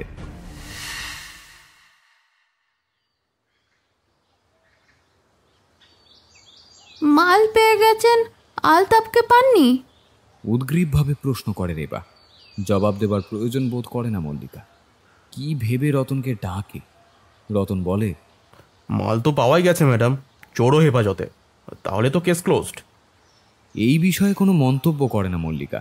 বোঝে কনস্টেবলদের এখন কেসের থেকে খিদের জ্বালা প্রবল হয়ে উঠেছে। বেলা হয়েছে, পেটের আর দোষ কি। চিন্তিতভাবে চারিদিকে দেখে মল্লিকা বলে, রতনবাবু, কড়া চায়ের দরকার এখন। রেবা মিনমিন করে বলে, ওই পাশে এগুলোই শ্যাম কাকার চায়ের দোকান পাবেন। শ্যামের দোকান থেকে চা, বিস্কুট আর ঠান্ডা নিমকি এলে তাই মনে হলো অমৃত সমান। বেশ তৃপ্তি করে খেয়ে মল্লিকা খুঁড়িটা ছুঁড়ে ফেলে পাশের নালায়। রেবাকে এখন একটু নিশ্চিন্ত লাগছে। ওড়না দিয়ে মুখটা অনেকটা ঢেকে বসেছে। লজ্জায়? চুরি করার সময় লজ্জা ভয় থাকে না এদের, ভাবে মল্লিকা। রতন চাইছে ফিরতে, কিন্তু না, আলতাফকে তার চাই, পেতেই হবে। খুব বেশি টাকা সঙ্গে নেয়নি ছোড়া, হয়তো আশেপাশেই আছে এখনো। রতনবাবু, আলতাফ বাটে ক্রিমিনাল এবং চুরিটার সঙ্গে পুরোপুরি জড়িত। ওকে ধরার চেষ্টা করতে হবে। চলুন আলতাফের বাড়িতে একবার যাই। ফিরে যায় মল্লিকারা। পরিবারটা তখন একজোট হয়ে নিজেদের মধ্যে ফিসফাস করছিল। মল্লিকাকে দেখে চুপ করে যায়। মল্লিকা খুঁটিয়ে জানতে চায় আলতাফের কালকের আবির্ভাবের খুঁটিনাটি। না, নতুন কোনো তথ্য প্রকাশ পায় না। খবর আলতাফকে তোমাদের কেউই দিয়েছ, সে পালিয়েছে। তবে তোমরা সহজে কিন্তু একেবারেই রেহাই পাবে না। আলতাফকে আমাদের চাই। এখন রেবার বাড়িটা একবার দেখে আসি। চলো, কাছেই তো। রতনকে জানায় মল্লিকা, রেবাকে নিয়ে যাবেন? প্রয়োজনে নেব। এই যে, তোমাদের কেউ রেবার বাড়ি চেনো? চলো। রেবার বাড়ি? হা, আমি স্বামীসি যাবেন কর্তা? হ্যাঁ, ওগো সঙ্গে তো আমাদের আর কোনো সম্পর্কই নাই। বৃদ্ধটি এ কথা বলে উঠতেই ভারিক্কি চালে বলে রতন, সেটা আমাদেরই বুঝে নিতে দাও। অগত্যা আলতাফের ভাইপো ওদের নিয়ে চলল তার রেবা ফুফুর বাসায়। রেবাদের গাছগাছালিতে ঢাকা পাকা বাড়ি, সামনে ধানের গোলা। 2 ভালো জাতের গরু উঠোনে বসে আছে অলসভাবে। একটা বাছুর মায়ের পেটে ঢু মেরে এগোচ্ছে আর পিছোচ্ছে। 2 নেড়ি কুকুর ওদের দেখে ঘেউ ঘেউ করে ওঠে। রেবার বাবা কমলনাথ দোকানে যাবার জন্য তৈরি হয়ে বেরোচ্ছিল। পুলিশ দেখে থমকে দাঁড়ালো। ভয়ে তার হাত পা যেন ছেড়ে দিল। বাড়ির বাকি সদস্যদের মধ্যেও হুড়োহুড়ি পড়ে গেছে ততক্ষণে। আপনি রেবার বাবা? উঠোনে দাঁড়িয়েই কথা শুরু করে মল্লিকা। আগে অধম কমলনাথ। মুখের আদলে রেবার সঙ্গে সাদৃশ্য আছে। বেশ লম্বা চওড়া মানুষ, মাথায় চুল পাতলা, ধুতি আর শার্ট পরনে। আমরা আলতাফকে খুঁজছি কাল থেকে। এখানে এসেছে খবর আছে। আমাদের এখানে? যা, কি যে বলেন ম্যাডাম, এমন সাহস ওর 14 পুরুষের হবে না। আর জানে তো এখানে এলে আমরা পে দিয়ে ও তারে বৃন্দাবন দেখাবো। হারামজাদা। তা এবার কি করছেন শ্রীমান? চুরি, তবে সে একা নয়, সেই সঙ্গে আপনার গুণধরী কন্যাটিও যুক্ত আছেন। শুনেই হঠাৎ কমলের চোখ দুটো স্থির হয়ে যায়। তুতলে জানতে চায়, কে কে যুক্ত বললেন? রেবা। রেবা আপনারই মেয়ে তো? রেবা? কমল হাঁ করে চেয়ে থাকে, তারপর মুখ নিচু করে সে বলে, অধমের সঙ্গে আপনার এমন একখানা রসিকতা করতে পারলেন? আরে ধুর মশাই, রসিকতা কেন হবে? রেবা সত্যি চুরি করতে গিয়ে হাতে নাতে ধরা পড়েছে। মল্লিকা জোর দিয়ে বলে। কমল তবুও ভ্যাবলার মতো চেয়ে থাকে। আর তখনই আলতাফের 12 বছরের পথপ্রদর্শক ভাইপোটি ফট করে বলে ওঠে, রেবা ফুপু তো মইরা গেছে। মল্লিকা অবাক হয়। মরে গেছে মানে? ভাইপো আর কথা বাড়ায় না, সবাই চুপ। মল্লিকা রতনের সঙ্গে দৃষ্টি বিনিময় করে। ব্যাপারখানা তাদের বোধগম্য হয় না। এবার কাঁদো কাঁদো স্বরে বলে ওঠে কমল, আমার মাইয়াটা তো আর নাই ম্যাডাম। কি আশ্চর্য! হতে পারে মুসলিম বিয়ে করায় আপনারা তাকে মৃত ভাবেন? মল্লিকাকে কেটে কমল বলে, বাবা বাবির কি আছে, সে সত্যি মরছে রে বা নাই। সে অভিমান কইরা সুইসাইড করছে গত বছর। কমলের দুটি খোলা চোখ এবার জলে ভরে ওঠে। আর মল্লিকা, তার মাথাটা বোঁ করে একটা চক্কর মারে। পুলিশ বলে তো আর সর্বংসহা নয় সে। ঢোক গিলে বলে, জিপ থেকে জলের বোতলটা নিয়ে এসো তো সূর্য। তার গলা শুকিয়ে উঠেছে। রেবা মৃত, তাহলে জিপে কে বসে আছে? ঢকঢক করে পুলিশের পুরো দলটাই জল খায়। একটু আশ্বস্ত লাগে এবার ওদের। ব্যাপারখানা কি, নিজের মেয়েকে নিয়ে কেউই এমন অসভ্যতা করবে না, তা সে যতই মেয়ের ওপরে রেগে থাকুক। তবে কি রেবা আসলে অন্য কেউ? জাল পরিচয় দিয়েছে সে। বড্ড গুলিয়ে যাচ্ছে পরিস্থিতিটা। আপনার মেয়ে তাহলে রিসাইড করেছিল? কিভাবে? সে বড় বিদিকিচ্ছিরি ব্যাপার। অ্যাসিড গায়ে ঢাইলা আমরা বলছিলাম মইরা গেল আলতাফের সঙ্গে মেয়ের বিয়া দেব না। শুধু ধর্মের কারণে নয়, আলতাফের মতো চোর মস্তান বদ ছ্যাচরা এই এমন ছেলেরে আমার জামাই করতে কিছুতেই মন চায় না, হইতে দিব না। এতক্ষণে রোগা ভোগা চেহারার রেবার মা শান্তি এগিয়ে এসেছে গুটি গুটি পায়। এনারা কি কইতাছেন গো? রেবা নাকি চুরি করছে? রেবা কোথা থেকে আসবো? তবে কি রেবা বাচ্চা আছে? আমার কথা তো কেউ তোমরা তখন শুনলে না। আমি কইছিলাম কি না, ওইটা রেবার দেহ নয়, রেবার পা অমন ছিল না। আমি আমার মেয়ের শরীর চিনতে ভুল করব? তোমরা তখন কেউ আমার কথা শোনো নাই, কেউ শোনো নাই আমার কথা। শান্তি বিলাপ করে কেঁদে উঠল। মল্লিকা জীবনে এমন ধন্দে পড়েনি। সে তীক্ষ্ণ কণ্ঠে বলে, আপনারা আপনারা আমার মেয়ের ডেড বডি দেখেছিলেন? রেবার বডি আপনারা সৎকার করেছেন?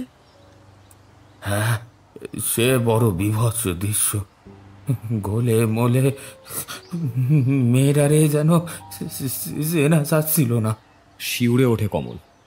কি দেখে বুঝলেন যে ওটা রেবারই শরীর ছিল? ওটা যে রেবার সালোয়ার কামিজ, যেটা পইরা ও বন্ধুর বাসায় গেল আর আইলো না।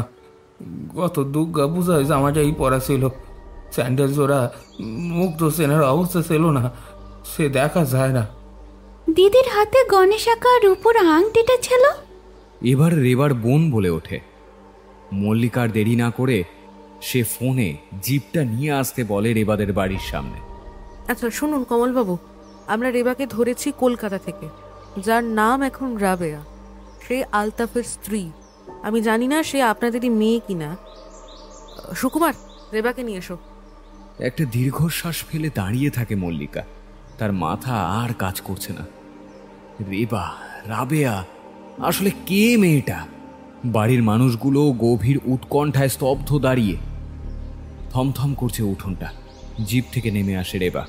পুলিশের গাড়ি দেখে ভিড় করে দাঁড়ানো মানুষগুলো বিস্ময়ে হাঁ। কাঠের গেট ঠেলে উঠোনে ঢোকে উদ্ভ্রান্ত আলু থালু রেবা। আর তখনই ধপ করে একটা শব্দ হয়। শান্তি অজ্ঞান হয়ে মাটিতে পড়ে গেল। ছেলে মেয়েগুলো দিদি দিদি বলে কেমন যেন ভয় সিটিয়ে গেল, যেন তারা ভূত দেখছে। কমলনাথ অবাক হয়ে দাঁড়িয়ে, অনর যেন কাঠের পুতুল। মা! রেবা ছুটে ওর মায়ের কাছে মাটিতে বসে পড়ে। মা, আমি মরি নাই গো, চোখ খোলো মা, আমি বাইচা আছি। দেখো দেখো, আমি মরি নাই। মল্লিকাদের কতকগুলি চেয়ার আর টুল এনে দেওয়ায় ওরা উঠোনে ছড়িয়ে ছিটিয়ে বসে আছে। এখনো বিপন্নতা লেগে আছে ওদের চোখে মুখে। ক্লান্তও বটে। সকাল থেকে দৌড়ঝাঁপ তো কম হলো না। ঘটনাটা এমন একটা নাটকীয় মোড় নেবে কে জানতো? এ যেন রোমহর্ষক থ্রিলার। মরা জ্যান্ত হয়ে তাদের সামনে বসে আছে দাওয়ায়। শান্তি জ্ঞান ফিরে পেয়ে এখন মেয়ের গায়ে মাথায় হাত বোলাচ্ছেন। দু চোখ বেয়ে জল ঝরছে। অনেকগুলি সন্তান তার, তবু মাতৃস্নেহে কখনো টান পড়ে না বুঝি। রেবা মেয়ে হিসেবেও খুব উৎকৃষ্ট ছিল না, সেই কথাই বলছিল অভিভূত কমলনাথ। রেবা ছোট থেকেই ডান পিটা আসিল, স্কুলে যাইতে চাইতো না, ক্লাসে ফাঁকি মাইরা পোলাগোলাগে ডাঙ্গুলি খেলতে বেড়াইতো, ঘর কন্যার কাজ করতে চাইতো না, অথচ ওর হাতে রান্না ছিল দুর্দান্ত। ওই যে আলতাফ, ওদের বাড়িতে তো নারী পোতা ছিল মাইয়াটার, সর্বক্ষণ পয়রা থাকতো সেখানে, বড্ড অবাধ্য ছিল, বারণ মানত না। রাকে আলতাফের মারে রান্না শিখাতো। গরিবের ঘর, তবু যা রাধ্য যেন অমৃত। এবার বলুন তো, রেবা যদি মরে না থাকে তবে মরলটাকে, মৃতদেহটা কার ছিল? সেটাই তো কথা, কি আশ্চর্য কাণ্ড। মরা মাইয়াটার একদম রেবার কাছাকাছি বয়স হইব। রেবার জামা কাপড় পরনে, মুখ আর শরীরে উপরটা গলে মেলে একসা। তবু ওর মা মানতে চাইছিল না যেন। আমরা সেদিন শুনি নাই শান্তির কথা, শোকে তাপে তখন সবাই পাগল পেরা। মেয়ে যে আত্মহত্যা করবে ভাবি নাই তো। আপনাই তো ভুল ছিল না বাপু, জল জ্যান্ত রেবা জীবন্ত বসা রয়েছে সামনে, নাকি রেবা এখন জীবন মৃত, জীবিত হয়েও মৃত? মাথা ফাতা গুলিয়ে ঘোল খেয়ে যাচ্ছে রে মল্লিকা। অবস্থা দেখো, পুরো পাড়াটাই এসে ভেঙে পড়েছে কমলনাথের বাড়িতে। কিন্তু দিনমানে সশরীরে ভূত দর্শন। রেবা মরেনি নাকি মরেছে, সে তো ফিরেই এসেছে। নানা কথা ভাবতে থাকে মল্লিকা। শুধু তাই নয়, আবার পুলিশে ধরেছে তাকে।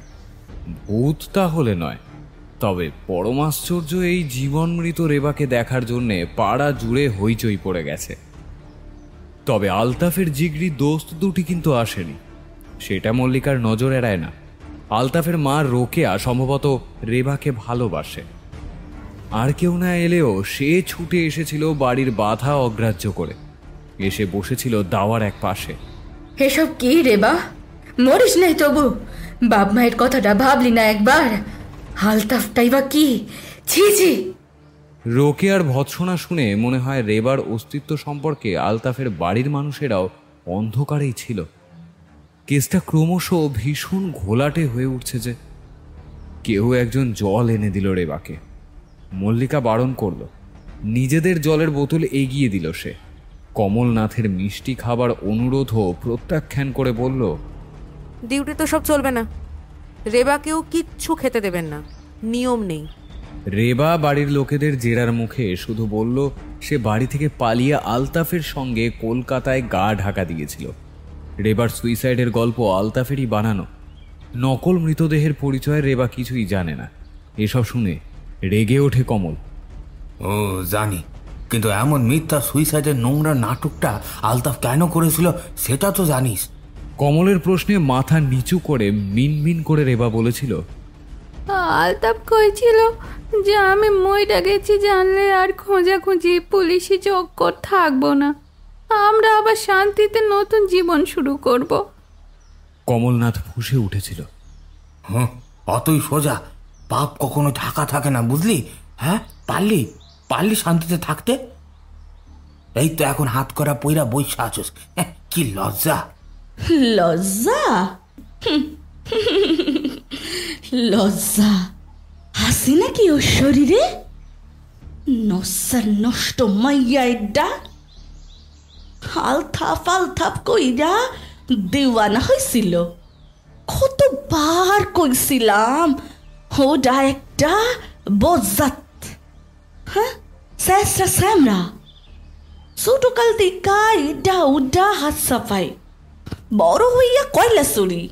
কি না করছে আলতাফ, হ্যাঁ কি না করছে, তবু ওর পিছনে সিনে জোকের মতো লাইগা থাকলো এই বেহায়া মাইয়া। রেবার অন্তঃসত্ত্বা বড় বোন তিক্তভাবে বলে উঠেছিল। এসব শুনে রোকে একটা দীর্ঘশ্বাস ফেলে উঠে চলে যাচ্ছিল। আলতাফের মতো কুসন্তান পেটে ধরার কষ্ট তো কম নয়। আলতাফের খবর পেলে আমাদের জানাবে রোকেয়া। কমলনাথ জানালো, রেবার সোকল্ড সুইসাইডটা ঘটেছিল গত বছর জ্যৈষ্ঠী মাসের 9 তারিখে, এক রবিবারে। বন্ধুর বাড়ির নাম করে বেরিয়ে আর ঘরে ফেরেনি রেবা। এবারই ও বাড়ি খুঁজেও কোনো ফল হলো না। আলতাফকেও দেখা যাচ্ছিল না। তাই ওর সঙ্গেই মেয়ে পালিয়ে গেছে এমনটাই প্রথমে সন্দেহ হয়েছিল তাদের। পুলিশে খবর দেওয়ার কথা ভাবা হচ্ছে এমন সময় বিকেলবেলায় পুলিশের মাধ্যমেই দুঃসংবাদটি পেয়েছিল তারা। আলতাফের সঙ্গে বিয়ে হবে না, সেই দুঃখে মেয়ে গায়ে অ্যাসিড ঢেলে আত্মহত্যা করেছে। চিঠি লিখে গেছে। মর্গে গিয়েছিল রেবার জামাইবাবু সুশীল আর শওকত। শোকাচ্ছন্ন আলতাফকেও তখন সেখানে উপস্থিত দেখা গেল। শওকতের সঙ্গে পঞ্চায়েতের দহরম মহরম আছে। মর্গ আর পুলিশের ঝামেলা সেই সামলেছিল। তাড়াতাড়ি সব মিটে গিয়েছিল। লাশ বাড়িতে এসেছিল সেই কাক ভোরে। তখনও চারধারে অন্ধকারের ওড়না বিছানো। মন খারাপের বেদনায় সেই অন্ধকার তখন আরও ভারী। দু চারটে কাকপক্ষী সবে ডাকাডাকি শুরু করেছে। রেবার বাপ মা দিদি জামাইবাবু রাত ভোর জেগেই ছিল। অত ভোরে পড়শিরা তেমন টের পায়নি। সত্যি কথা বলতে কি, এখন কমলের মনে হচ্ছে মৃতদেহ তারা তো ভ্যান রিক্সা থেকেও নামায়নি। কাটা ছেঁড়া করা সন্তানের অ্যাসিড গলা দেহ দেখা কি সহজ? একখানা কাঁচা কাপড়ে রেবার শরীর ঢেকে বাগানের টগল করবি ফুল ছড়িয়ে দিয়েছিল তারা। শওকত বুঝি কোথা থেকে মালা ফুল আর ধূপ জোগাড় করে এনেছিল। তারা মেরে মেরে শওকত দ্রুত শ্মশানের পথ ধরেছিল। হতবুদ্ধি সহজ সরল মানুষগুলোর মনে তো আর তখন কোনো সন্দেহই জাগেনি। শুধু রেবার মাকে আটকানো যায়নি। মেয়ের পা দুটি জড়িয়ে এসে কান্নায় ভেঙে পড়েছিল। স্পর্শ করেছিল নিজে হাতে মেয়ের আজন্ম লালিত শরীরটাকে। আর তার যেন অপরিচিত লেগেছিল পা দুটো। তাই সে স্বামীকে জানিয়েছিল, অন্যরকম লাগে গো, যেন আমার মেয়ে নয়,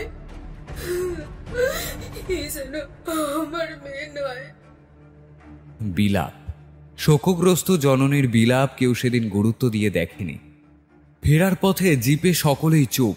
বিস্ময়ের ধাক্কাটা একটু জবরদস্ত হয়ে গেছে। মৃতদেহ সম্পর্কে রেবার একটাই বয়ান, যা সে জানে বলেছে। আলতাফ এ বিষয়ে মুখে চাবি মেরেছিল। রেবাকে কিছুতেই ভেঙে বলেনি কিছু। পুলিশের জিপটাকে ড্রাইভার এনে দাঁড় করালো রেবাদের গ্রাম ছাড়িয়ে স্থানীয় থানার সামনে। ছোটখাটো রংচটা বিল্ডিং। সাব ইন্সপেক্টর আনন্দ হাজরা উপস্থিত রয়েছেন। সব ঘটনা শুনে তিনি তো তাজ্জব। এমন রোমহর্ষক ঘটনা তিনি তার এত বছরের কেরিয়ারে দেখেননি বললেন। আমি ওদের পাড়ায় খোঁচর ফিট করে দিচ্ছি ম্যাডাম। সুশীল আর শওকতের ওপর নজর রাখো। 25শে মে হলো সেই আত্মহত্যার দিন। আমি দেখছি সেদিন কি কি কেস লেখা হয়েছে, আর জেলা হাসপাতালের মর্গের ডাক্তারের সঙ্গেও আমি কথা বলবো। মৃতদেহটা কার, জাস্ট কটা দিন সময় চাই। আপনাকে আমি নিয়মিত আপডেট পাঠিয়ে দেবো। হাজরা স্যারের উৎসাহ মল্লিকাকে আশ্বস্ত করল।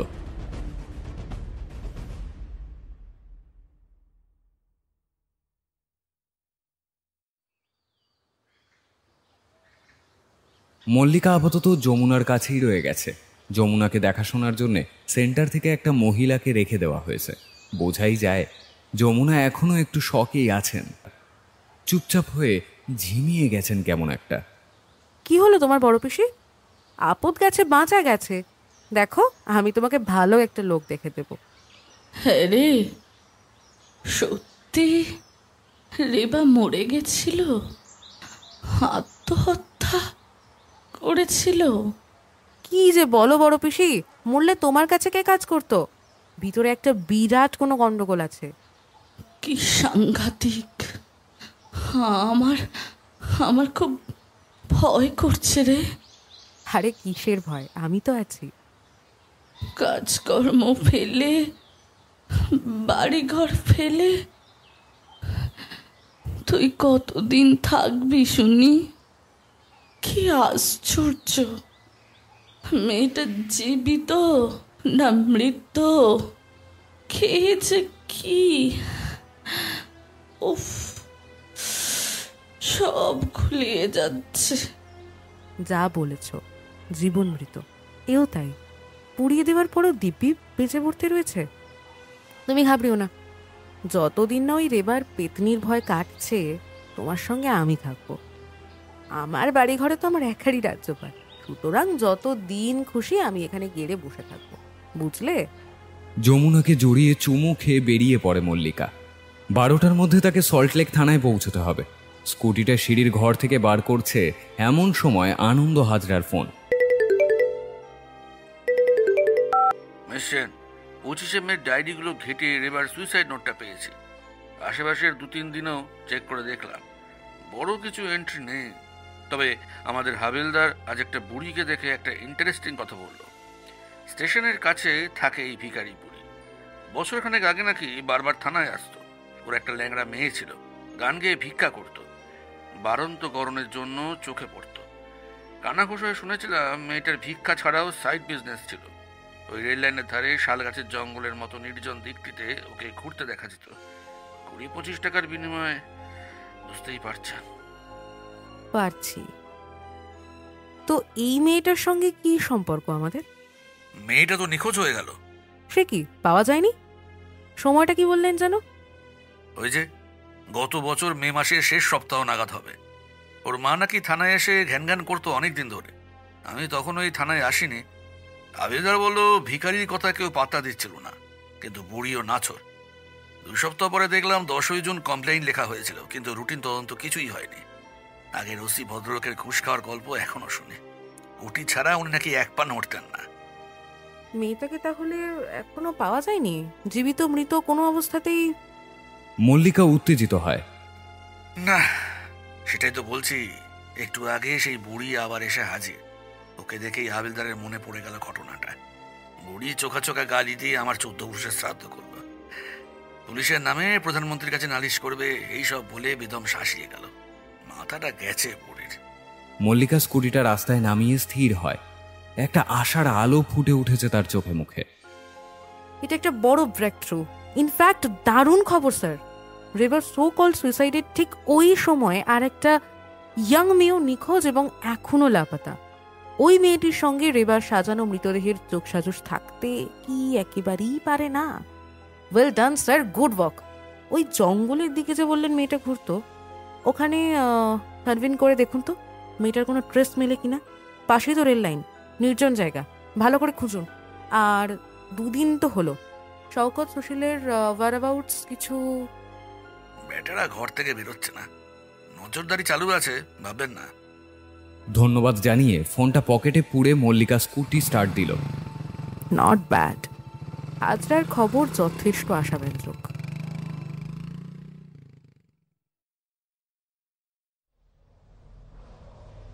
থানায় মাঝে মাঝে অন্যমনস্ক হয়ে পড়ছিল আজ মল্লিকা। সেটা পোদ্দার স্যারের নজর এড়ায়নি। এক ফাঁকে চা নিয়ে এসে বসলেন মল্লিকার টেবিলে। মন তো তোমার এখানে নেই ম্যাডাম। ব্রেক থ্রু কিছু হলো? মল্লিকা কিন্তু বেশ উৎসাহিত হলো। স্যার, একটা অদ্ভুত কোইন্সিডেন্স হয়েছে বলে মল্লিকা ভিখারির মেয়ের গল্প শোনায় পোদ্দার বাবুকে। কোইন্সিডেন্স নাও হতে পারে, মৃতদেহটা এই ভিখারি মেয়েটার হতেই পারে। 90% চান্সও আছে। যদি ধরে নিই মেয়েটার বডিটাই আলতাফি অ্যাসিড ঢেলে পুড়িয়েছে, কিন্তু মেয়েটা কেউ পেল কোথায়? বাগেই বানলো কি করে? মেয়েটা সেভাবে বলতে গেলে যথেষ্ট হৃষ্টপুষ্ট। তাহলে কি রিবাও হাত লাগিয়েছিল, নাকি মেয়েটা অলরেডি মৃতই ছিল? এখানে পুলিশের রোলটাই বাকি। মৃতদেহ কি আলতাফি সাজিয়েছিল? নয়তো আর কে? আর কার স্বার্থ আছে এই ব্যাপারে? ও, আপনাকে তো বলা হয়নি স্যার। প্রথমে তো রেবা বলেছিল যে ও কিছুই জানে না, তারপর পিটুনি খেয়ে বয়ান দিয়েছে। ওর কথা মতো 25শে মে রেবা নাকি সকালে আলতাফের নির্দেশ অনুযায়ী বাড়ি থেকে বেরোয়। কিছুদিন ধরে ওরা দুজনেই বিয়ে করার প্ল্যান করছিল। রেবাকে নিয়ে আলতাফ রেল স্টেশনের ধারে জঙ্গলে চলে যায়। কাপড় জামা ছাড়িয়ে বোরখা পরিয়ে ট্রেনে চেপে ওকে নিয়ে যায় রাজাবাজারে এক বন্ধুর বাড়িতে। রেবাকে দিয়ে আমার আত্মহত্যার জন্য কেউ দায়ী নয় গোছের একটা নোট লিখে নিয়ে রেবাকে ওখানেই রেখে আলতাফ বাড়ি ফিরে যায়। মৃতদেহের ব্যাপারটা পরে রেবা জানতে পারে। ট্রেনে কাটা পড়া একটা বেওয়ারিশ লাশ নাকি আলতাফের জামা কাপড় পরিয়ে মৃত রেবা সাজায়। লাশের পরিচয় আলতাফ জানে না বলেই ওর ধারণা। তবে কি এই ভিখারি মেয়েটাই ওই ট্রেনটায় কাটা পড়েছিল? বাপরে, রেবা তো ভালোই গল্প ফেঁদেছে। এসব কেন করলো ওরা? এটা তো কোনো সহজ কাণ্ড নয়। এমনি পালিয়ে গিয়ে কলকাতায় গা ঢাকা দেওয়া আরও তো অনেক সহজ হয়ে যেত। তা তো বটেই। আলতাফ নাকি রেবাকে বোঝায় মৃত্যু হয়েছে জানলে তার বাপ আর তাকে কোনোদিন খুঁজবে না। রেবার অস্তিত্বই যদি না হয় তাহলে তো আর। রেবার তখন এই প্ল্যান একটু অদ্ভুত লাগলেও ভেবেছিল আলতাফ ভালোবাসার জন্য বড় সড় রিস্ক নিতে প্রস্তুত। 2 দিন পর আলতাফ রাজাবাজারে এসে বন্ধুর সাহায্যে ঘর ভাড়া নেয় এবং ওদের বিয়ে অর্থাৎ নিকা হয়। রেবার কথা শুনে মনে হচ্ছে বাজারে থরে থরে লাশ সাজানো থাকে, ইচ্ছে মতো অর্ডার দিয়ে কিনে নেওয়া যায়। আলতাফ হঠাৎ ট্রেনে কাটা পড়া একটা লাশ কিভাবে জোগাড় করলো? হ্যাঁ, ওই বন্ধু দুটো সাহায্য নিয়েছিল? কেমন যেন খুঁত খুঁত করছে মনটা। স্যার, বুড়ির মেয়ে নিশ্চয়ই সেদিন অসাবধানে ট্রেনে কাটা পড়ে, আর সেটা কি পুলিশকে পয়সা খাইয়ে। কিন্তু মিস্টার হাজরা যে বলল 25 মের আশেপাশে কোনো অ্যাক্সিডেন্টের পুলিশ রিপোর্ট নেই। তবু যদি ধরেই নি যে রেবা পালালো, বুড়ির মেয়ে ট্রেনে কাটা পড়লো আর বডিকে অ্যাসিড দিয়ে বিকৃত করে রেবা সাজিয়ে আলতাফ নিল, কিন্তু আলতাফের পক্ষে এত সব করা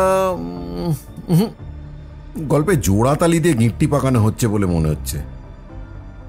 রেবা হয়তো এখনো সব কথা বলছে না, ওকে আরো গ্রিল করো। রাজাবাজার থানায় কাল যাবো আবার। দাঁড়ান, আলতাফ স্যার আবার ফোন করছেন। হ্যালো, হ্যাঁ স্যার বলুন। কথা বলে ফোন কেটে পোদ্দারবাবুর দিকে ঝুঁকে আসে মল্লিকা। স্যার, আনন্দবাবু জঙ্গলের দিকটা চিরুনি তল্লাশি চালিয়ে যে জায়গাটা রেবার তথাকথিত আত্মহত্যার পর বডিটা পেয়েছিল সেই স্পটটা খুঁজে বের করেছেন। ফরেন্সিকের দল এভিডেন্স খুঁজছে। জায়গাটায় টাক পড়ার মতো ঘাসটা সব উঠে গেছে, ওখানেই অ্যাসিড ঢালাঢালি হয়েছিল। এদিকে বুড়িটাকেও ইন্টারোগেট করেছেন হাজরা স্যার। বুড়ির বয়ানে মেয়ে রাতে প্ল্যাটফর্মে শুতে আসেনি, পরদিন সকালেও যখন আসেনি তখন বুড়ি একে তাকে জিজ্ঞাসা করে, সেদিনটা অপেক্ষা করে, পরের দিন পুলিশকে জানায়। পুলিশ গা করেনি, বুড়ি রোজ গিয়ে ঘ্যান ঘ্যান করায়। তার কিছুদিন পর নাছোড় বুড়িকে এড়াতে না পেরে পুলিশ ডায়েরিটা লেখে। নিখোঁজের ডেটটা বুড়ি এক্সাক্ট বলতে পারছে না, তবে হিসাব করলে রেবার আত্মহত্যার ঘটনার কাছাকাছি কিন্তু হবে। স্প্লেন্ডিড, ঠিক আছে, তুমি এই তদন্তটা মন দিয়ে করো। এটা কিন্তু পেটি চুরির কেস নয়। যা বোঝা যাচ্ছে এর সঙ্গে একটা মৃতদেহের কাহিনী জড়ানো আছে, আর সেই সঙ্গে মিসিং তরুণী সম্ভবত ডেড। এটা সুইসাইড না অ্যাক্সিডেন্ট? কি মার্ডার? সম্ভব। এক জায়গায় এক সময় দুটো ঘটনা ইন্টাররিলেটেড হতেই পারে। স্যার, আমার বিশ্বাস ক্রমশ দৃঢ় হচ্ছে ওই মেয়েটারই শরীরটা রেবার বলে চালিয়েছে আলতাফ। রেবা বলেছিল জঙ্গলে ওর জামা কাপড় ছাড়িয়ে বোরখা পরিয়েছে আলতাফ। স্যার, বোরখা পরতে জামা কাপড় কেন খুলতে হবে? কাপড় জামার উপরে কেন বোরখা পরা যাবে না? রেবা ছাড়া জামা কাপড় মৃত বা জীবিত অন্য কোনো মেয়েকে পরায় আলতাফ রেবার, সেটা তো পরিষ্কার। কিন্তু একটা জীবিত মেয়ে কেন ওদের কথা মানবে? সুতরাং ড্রেস চেঞ্জ করতে গেলে আইদার মৃত শরীর অথবা অচৈতন্য বা ড্রাগ। সেটাও সম্ভব। ওদের ড্রাগের হিস্ট্রি। এবার ব্লাড স্যাম্পল ক্লিন। আলতাফের ধরা পড়াটা কিন্তু খুব জরুরি। ট্রেনে কাটা যখন কেউ পড়েনি, তার মানে ওই বুড়ির মেয়েকে কিছু করে থাকবে আলতাফ, হয়তো সেই জন্যই পালিয়ে বেড়াচ্ছে। চুরির থেকেও খারাপ ক্রাইম করেছে সে। রেবা জানতেও পারে আবার নাও জানতে পারে। আবার সেদিন আলতাফ রেবা চোরাইমাল নিজের বাড়িতে রেখে বন্ধুদের কোনো একজনের বাড়িতে রাত কাটায়। বন্ধুরা ওই ধোয়া তুলসী পাতা এরকম ভাবার কিন্তু কোনো কারণ নেই। আচ্ছা, ওই চোরাইমালের খবর কি? ইনট্যাক্ট আছে? টাকার একটা বান্ডিল হাফিস করেছে, গয়না তো সবই আছে। মনে হচ্ছে সম্ভবত আলতাফ বন্ধুদের থেকে বাড়ির লোককেই বেশি বিশ্বাস করে। Sir, Hazra sir colleague. হ্যাঁ স্যার বলুন। সুশীল বেরিয়েছিল? আচ্ছা, শওকতের বাড়িতে গিয়েছিল, তারপর ঘন্টাখানেক পর উত্তেজিতভাবে নিজের বাড়ির দিকে হাঁটা মারল। সুশীল ছেলেটাকে কিন্তু আমার ভালনারেবল লাগছে স্যার, ওকে টার্গেট করুন। দেখুন হ্যাঁ, আজকের দিনটা ক্রুশিয়াল। সময় পেয়ে আলতাফ কিন্তু আওতার বাইরে চলে যাচ্ছে। মল্লিকা চিন্তিতভাবে ফোন রাখে। সে বলে, 3 বন্ধুর হোয়াটসঅ্যাপ মেসেজেও কিছু পাওয়া গেল না। শয়তানগুলো খুব চালাক। আপনি ঠিকই বলেছেন, আলতাফের বন্ধু দুটো হয়তো আরো কিছু জানে। ভাবছি হাজরা স্যারকে বলবো তদন্তের স্বার্থে 2 বন্ধুকে লক আপ করতে। একদম না, তাহলে পাখি উড়ে যাবার চান্স আছে। হ্যাঁ নাও চলো, এবি ব্লকে বাড়িওয়ালাই ভাড়াটেদের জল বন্ধ করে দিয়েছে। ওট অর্ডারে একটু মিষ্টি বকুনি দিয়ে আসি। ভাড়াটে হারামজাদা 20 বছর ধরে 6000 টাকা ভাড়ায় ওই 1800 স্কোয়ার ফিটের একখানা জায়গা দখল করে বসে আছে।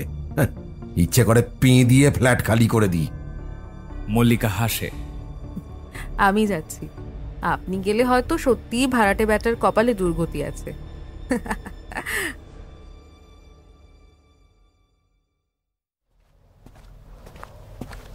পরদিন বেলা 12টায় মল্লিকা, রতন আর সূর্য জরুরি তলবে পৌঁছে যায় আনন্দ হাজরার থানায়। শওকত আর সুশীলকে ইতিমধ্যেই লকারে পুড়েছেন হাজরা। ম্যাডাম, পেদানি খেয়ে সুশীল ভেঙেছে, রাজসাক্ষী হতে চায়। ও কিছু জানে, কনফেস করতে চায়। ইন্সপেক্টর হাজরা বেশ তৃপ্ত মুখে বলেন, দুটোকেই নন বেইলেবল ওয়ারেন্টে লকআপে ভরেছি আজ সকালে। অলরেডি শওকতের বেলের জন্য চাপ আসছে, কাল কোর্টে প্রডিউস করব। তার আগে সুশীল কি বলতে চাই শুনে নেওয়া যাক চটপট। সুশীলকে টেবিলের উল্টো দিকে দেখে চমকে গেল মল্লিকা। মাত্র 3 দিনের তফাতে তরতাজা ছেলেটা কেমন যেন নেতিয়ে পড়েছে। দুশ্চিন্তায় পটোরাগত চোখ, উস্কো খুস্কো চুল, পাগল পাগল চাহনি। ম্যাডাম, শৌকতকে আপনারা ছাড়বেন না প্লিজ। ওর আব্বুর মেলা টাকা, পঞ্চায়েতের লোকজন ওদের কথায় উঠে বসে। আগের ওসি সাহেবও তো স্যার, সত্যি কইতাছি স্যার, আমারে মাসান আমি ফাইসা গেছি। এটা পরে দেখা যাবে, তুমি সব ঘটনা প্রথম থেকে বলো। একটুক্ষণ চুপ থেকে দম টেনে বলতে শুরু করলো সুশীল। আমরা ম্যাডাম 3 জন জিগরি দোষ আইছিলাম, একদম ছোট্টবেলার বন্ধু। তবে বড় হইয়া শৌকত আর আলতাফ বড্ড ধান্দাবাজ হইয়া গেল। স্কুল ফাইনাল পাস দিতে পারল না, ভায়াগন ভাইঙ্গা কয়লা চুরিতে হাত পাকাইল। আমি স্যার গরিব স্কুল মাস্টারের ছেলে, কলেজ পাস দিয়া টিউশন করাইয়া খাই। প্রাইমারি স্কুলের চাকরিতে পাশ করিয়াছিলাম ম্যাডাম, কিন্তু শুনলাম টাকা না দিলে চাকরি হইব না। শওকতকে ধরলাম, ও বলল টাকা ধার দিব। নিশ্চিন্ত হইয়াছিলাম শুই না। এমন অবস্থায় ওর রেবারে নিয়ে ঝামেলা বাঁধল। রেবার বাড়ি থেকে আলতাফের সঙ্গে বিয়া দিব না, এদিকে রেবা পেট বান্ধাইয়া বসছে। আলতাফ পড়ছে গাড্ডায়। কমলনাথ রেবার বাপ হেব্বি ধার্মিক, কড়া মানুষ। রেবা ভয়ানক কান্নাকাটি জুড়ল। শৌকত আলতাফরে কলকাতায় পালানোর বুদ্ধি দিল। আলতাফ আর রেবারও তেমনটাই ভাবতেছিল। আলতাফ রাজাবাজারের বন্ধুর সঙ্গে সেটিং করতে শুরু করলো।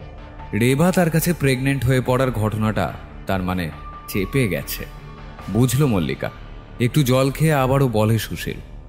শৌকত কইল, আলতাফ, তুই তো শালা এবার কলকাতার বাবু হবি, চল ফেয়ারওয়েল পার্টি হয়ে যাক একখান।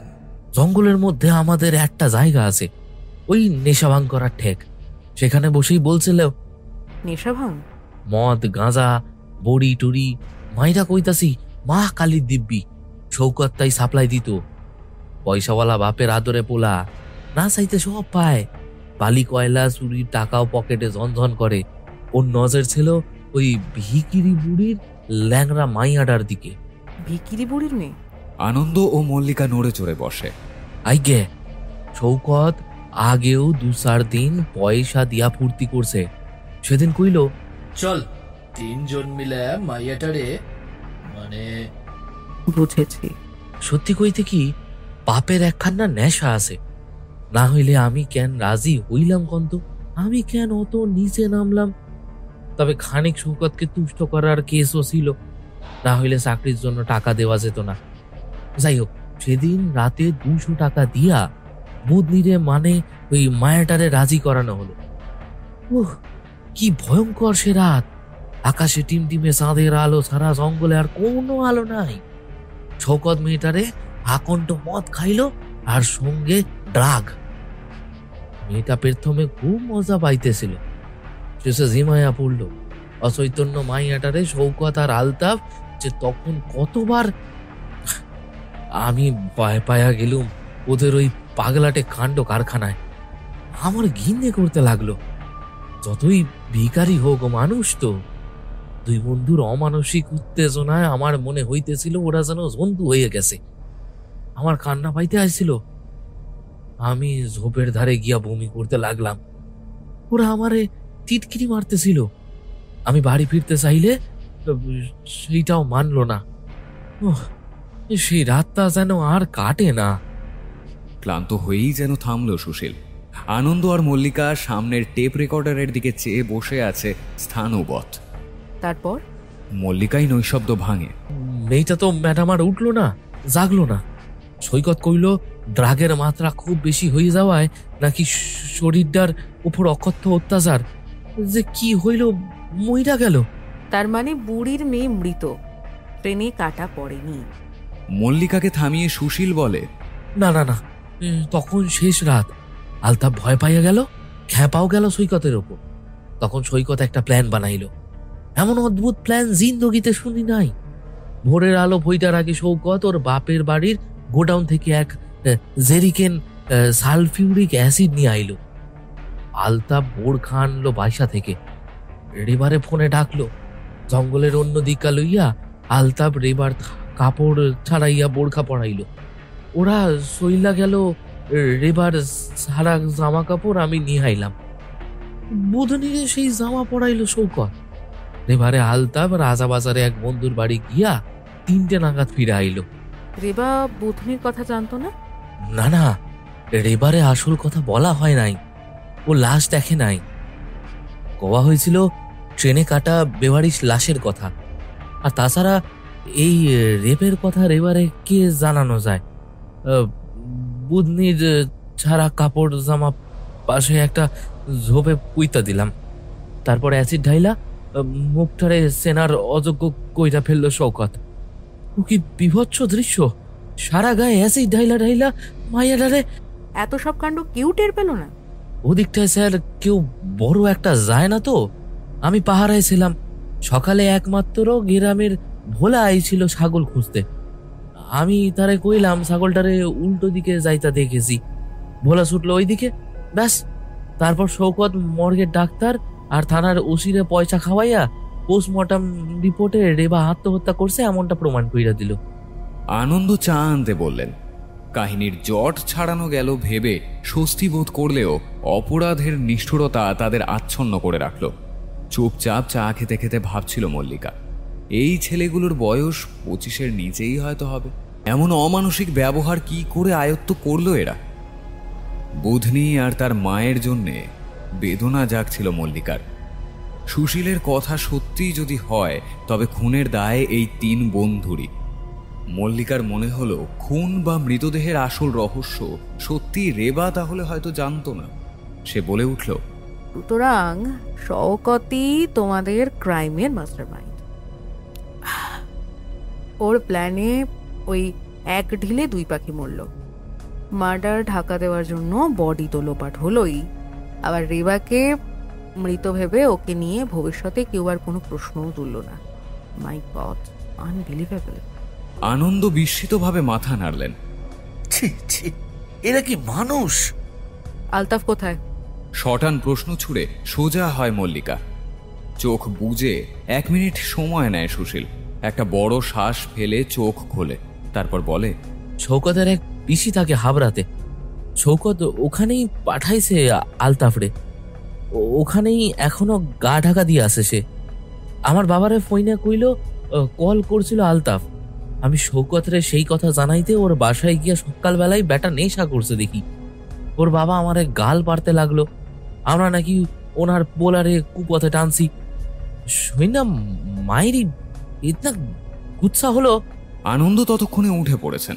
সুশীলের বাবার ফোনটা সিজ করে আলতাফের লোকেশন বার করে হাবড়ার দিকে ফোর্স পাঠানোর বন্দোবস্ত শুরু করতে হবে তাকে।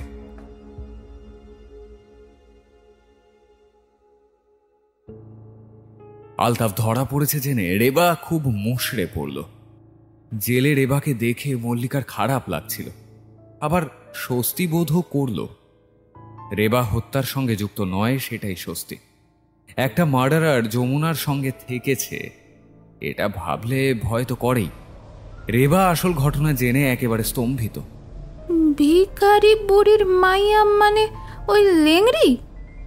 বলেন কি দিদি? আলতাপরা ওরে আলতাপ পারলো এটা? ছি ছি, ওই শয়তান শওকতের জন্যই সব হইল। আলতাপরে চুরি চামারির রাস্তায় ওইটাই না আনছিল। তাই ভাবি এমন একটা অদ্ভুত প্ল্যান কি কইরা আলতাপের মাথায় আইলো।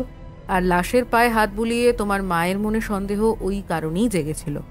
বুধনি নাকি একটা পা ঘষতে হাঁটতো, ওর ওই পা নিশ্চয়ই স্বাভাবিকভাবে সুন্দর ছিল না। আর তুমি যে প্রেগনেন্ট হয়েছিলে বলনি তো? মল্লিকা চার্জ করার ভঙ্গিতে বলে ওঠে। রেবা শূন্য দৃষ্টি হতবুদ্ধির মতো বসে আছে। খুব বড় একটা শ্বাস পড়ে রেবার। কি আর বলার আছে দিদি, রাজাবাজারে আইসাই নিকা কইরা পেট খসাইতে বাধ্য করেছিল আলতাপ। কইল পয়সা করি নাই, কখন বাচ্চা পালতে পারবো না। রাজাবাজারে থাকতে আলতাফ বাড়িতে যেত না দিদি, রাজাবাজারে আইসা কেমন পাল্টে গেছিল সে। মেজাজ খাপ্পা, পয়সা পয়সা কইরা ঘেউ কুকুরের মতো করতো, আমারে মারধরও করতো। তারপর তো নিজে পকেট মারা শুরু করলো। আমারে বাড়ি বাড়ি কাজে পাঠাইতো, দামি জিনিস হাত সাপাই করতে হইতো। ধরা পড়ার ভয়ে বারবার কাজ বদলানোর ঝক্কি নিতুম।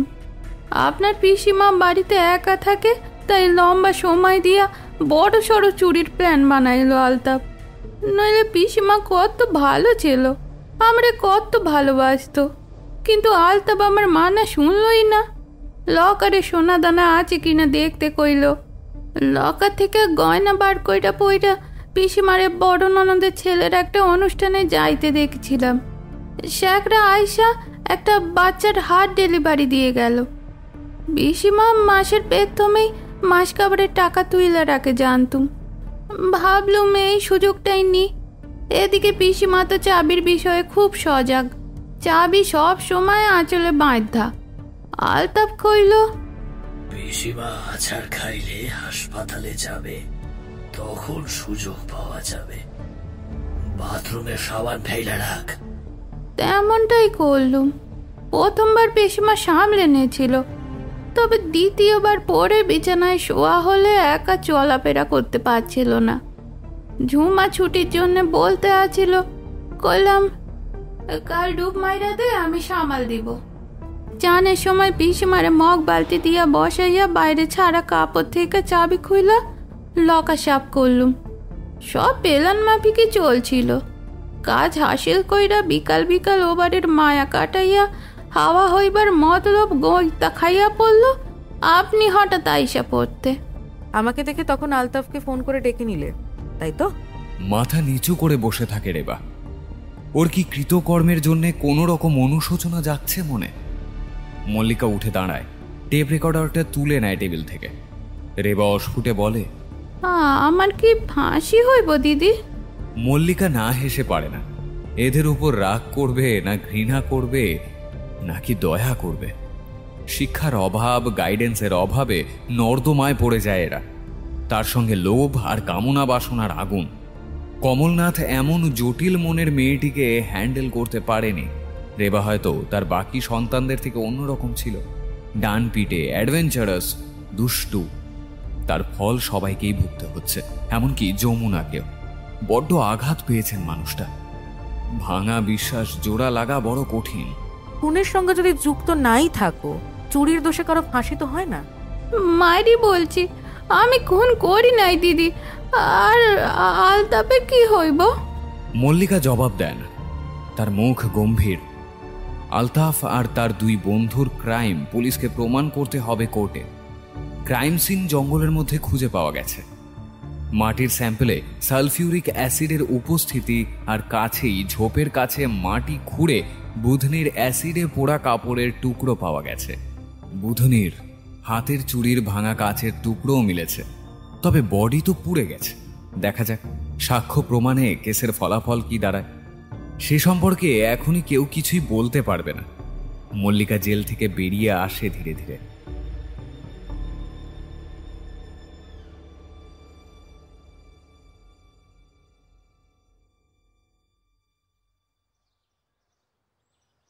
দু বছর পরে মল্লিকা চেয়ারে বসেছিল অপেক্ষায়। দেখল রেবা আসছে। নারী সংশোধনের এই হোমে প্রায় 1 বছর হয়ে গেছে রেবা আছে। বছরখানেক আগে রেবা জেল থেকে ছাড়া পায়। না, কমলনাথ তাকে বাড়িতে স্থান দেয়নি। বেঁচে আছে এটুকু জেনেই তারা খুশি। অমন দাগি আসামি বাড়িতে থাকলে বাকি ছেলে মেয়েদের জীবনও নষ্ট হবে। পাড়াতে মাথা তুলে বাঁচা অসম্ভব হয়ে পড়বে। মল্লিকা হোমের ব্যবস্থা করে দিয়েছিল তাকে। না হলে মেয়েটা আরো বড় অপরাধী তৈরি হবে, হয়তো চুরি বেশ্যাবৃত্তি ধরবে। মল্লিকা 2-3 মাসে ঠিক একবার আসে রেবার কাছে। রেবা ভারী অবাক হয়। যার বাড়িতে চুরি করলো সেই তাকে কেমন বোনের মতো দেখে। বড় অদ্ভুত, এমন মানুষও হয়। মল্লিকা দিদি তাকে ঘেন্না করে না, দিদি তার ভালো চায়, সেটা রেবা এখন বুঝেছে। রেবা এসে বসে উল্টো দিকের চেয়ারে, একটু হাসে। ভালো আছো? হ্যাঁ দিদি, আপনি? ভালো আছি। এই নাও, তোমার জন্য একটা সালোয়ার কামিজ এনেছি। সামনেই তো তোমার জন্মদিন। প্যাকেটটা হাতে নিতে নিতে উজ্জ্বল মুখে তাকায় রেবা। আপনার মনে আছে? জামাটা বার করে দেখে। কি সুন্দর, আমার পছন্দের রং বলে হাসে। হাসলে মেয়েটার গালে টোল পড়ে। এতদিনে খেয়াল করে মল্লিকা এটা। এখন তো রেবাকে বেশ ভদ্র ঘরের মেয়েই লাগে। লাজুক ভঙ্গিতে সে বলে, জন্মদিনে হেয়ানের বন্ধুকে কেক খাওয়াইতে হইব। বাহ, সে তো ভালো কথা। মহিলা হস্তশিল্প মেলায় আমার অনেকগুলো সেলাই বিক্রি হয়েছে, আর টাকা আছে। সেলাই করতে ভালো লাগে? রেবা মাথা নেড়ে হ্যাঁ বলে। পার্স খুলে টাকা বার করে মল্লিকা রেবাকে দিয়ে বলে, আমাকে একটা সেট কুশন কভার বানিয়ে দিও তো, হলুদ রঙের। কাপড় কেনার জন্য এটা অ্যাডভান্স রাখো। আচ্ছা দিদি, পিসিমা কেমন আছে গো? লোক পাইছে? টাকা নিয়ে ইতস্তত করে জিজ্ঞাসা করে রেবা। পেয়েছেন আয়া সেন্টার থেকে? ভালোই আছেন। কোমরটা পুরোপুরি সারলো না, সেটাই যা মুশকিল। বয়সে চোট পেলে সারতে অবশ্য সময় লাগে। মল্লিকা দেখে রেবার চোখ জলে ভরে উঠল। আমার জন্য এমনটা হইল। এত ভালো মানুষ, ভগবান এর জন্য আমারে শাস্তি দিবেন। তুমি যদি নিজের দোষ বোঝো সেটাই অনেক। অনুতাপ হচ্ছে তোমার, নিজেকে বদলাতে চাইছো। মনে হয় বড় পিসি তোমায় ক্ষমা করে দিয়েছেন।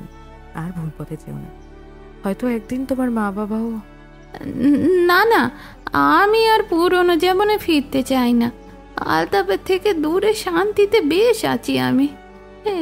আমি বেশ আছি। বেশ, আমি আজ উঠি, আবার আসবো। ভালো থেকো। বিল্ডিং এর বাইরে মাটির রাস্তা গেট অবধি চলে গেছে। মল্লিকার সঙ্গে সঙ্গে হেঁটে এলো রেবা। মেয়েরা বাগান করেছে, কিছু রঙিন ফুল ফুটে আছে রাস্তার দুধারে। রঙ্গন আর কুরচি ফুলের গাছে মৌমাছি গুনগুনিয়ে উড়ে বেড়াচ্ছে। জলজল করছে বিকেলের কমলা সূর্য। পরিষ্কার নীল আকাশে পাখিদের ডানা মেলে সুদূর যাত্রা দেখে মনে হয় এই মুহূর্তে কোথাও কোনো কালিমা নেই। এমনই যদি থাকে পৃথিবীটা, শান্ত, নিশ্চিন্ত, নির্ভরযোগ্য।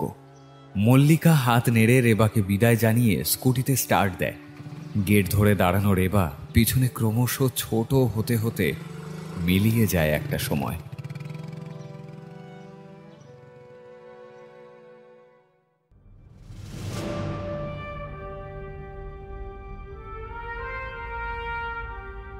শেষ হলো জীবন মৃত রহস্য।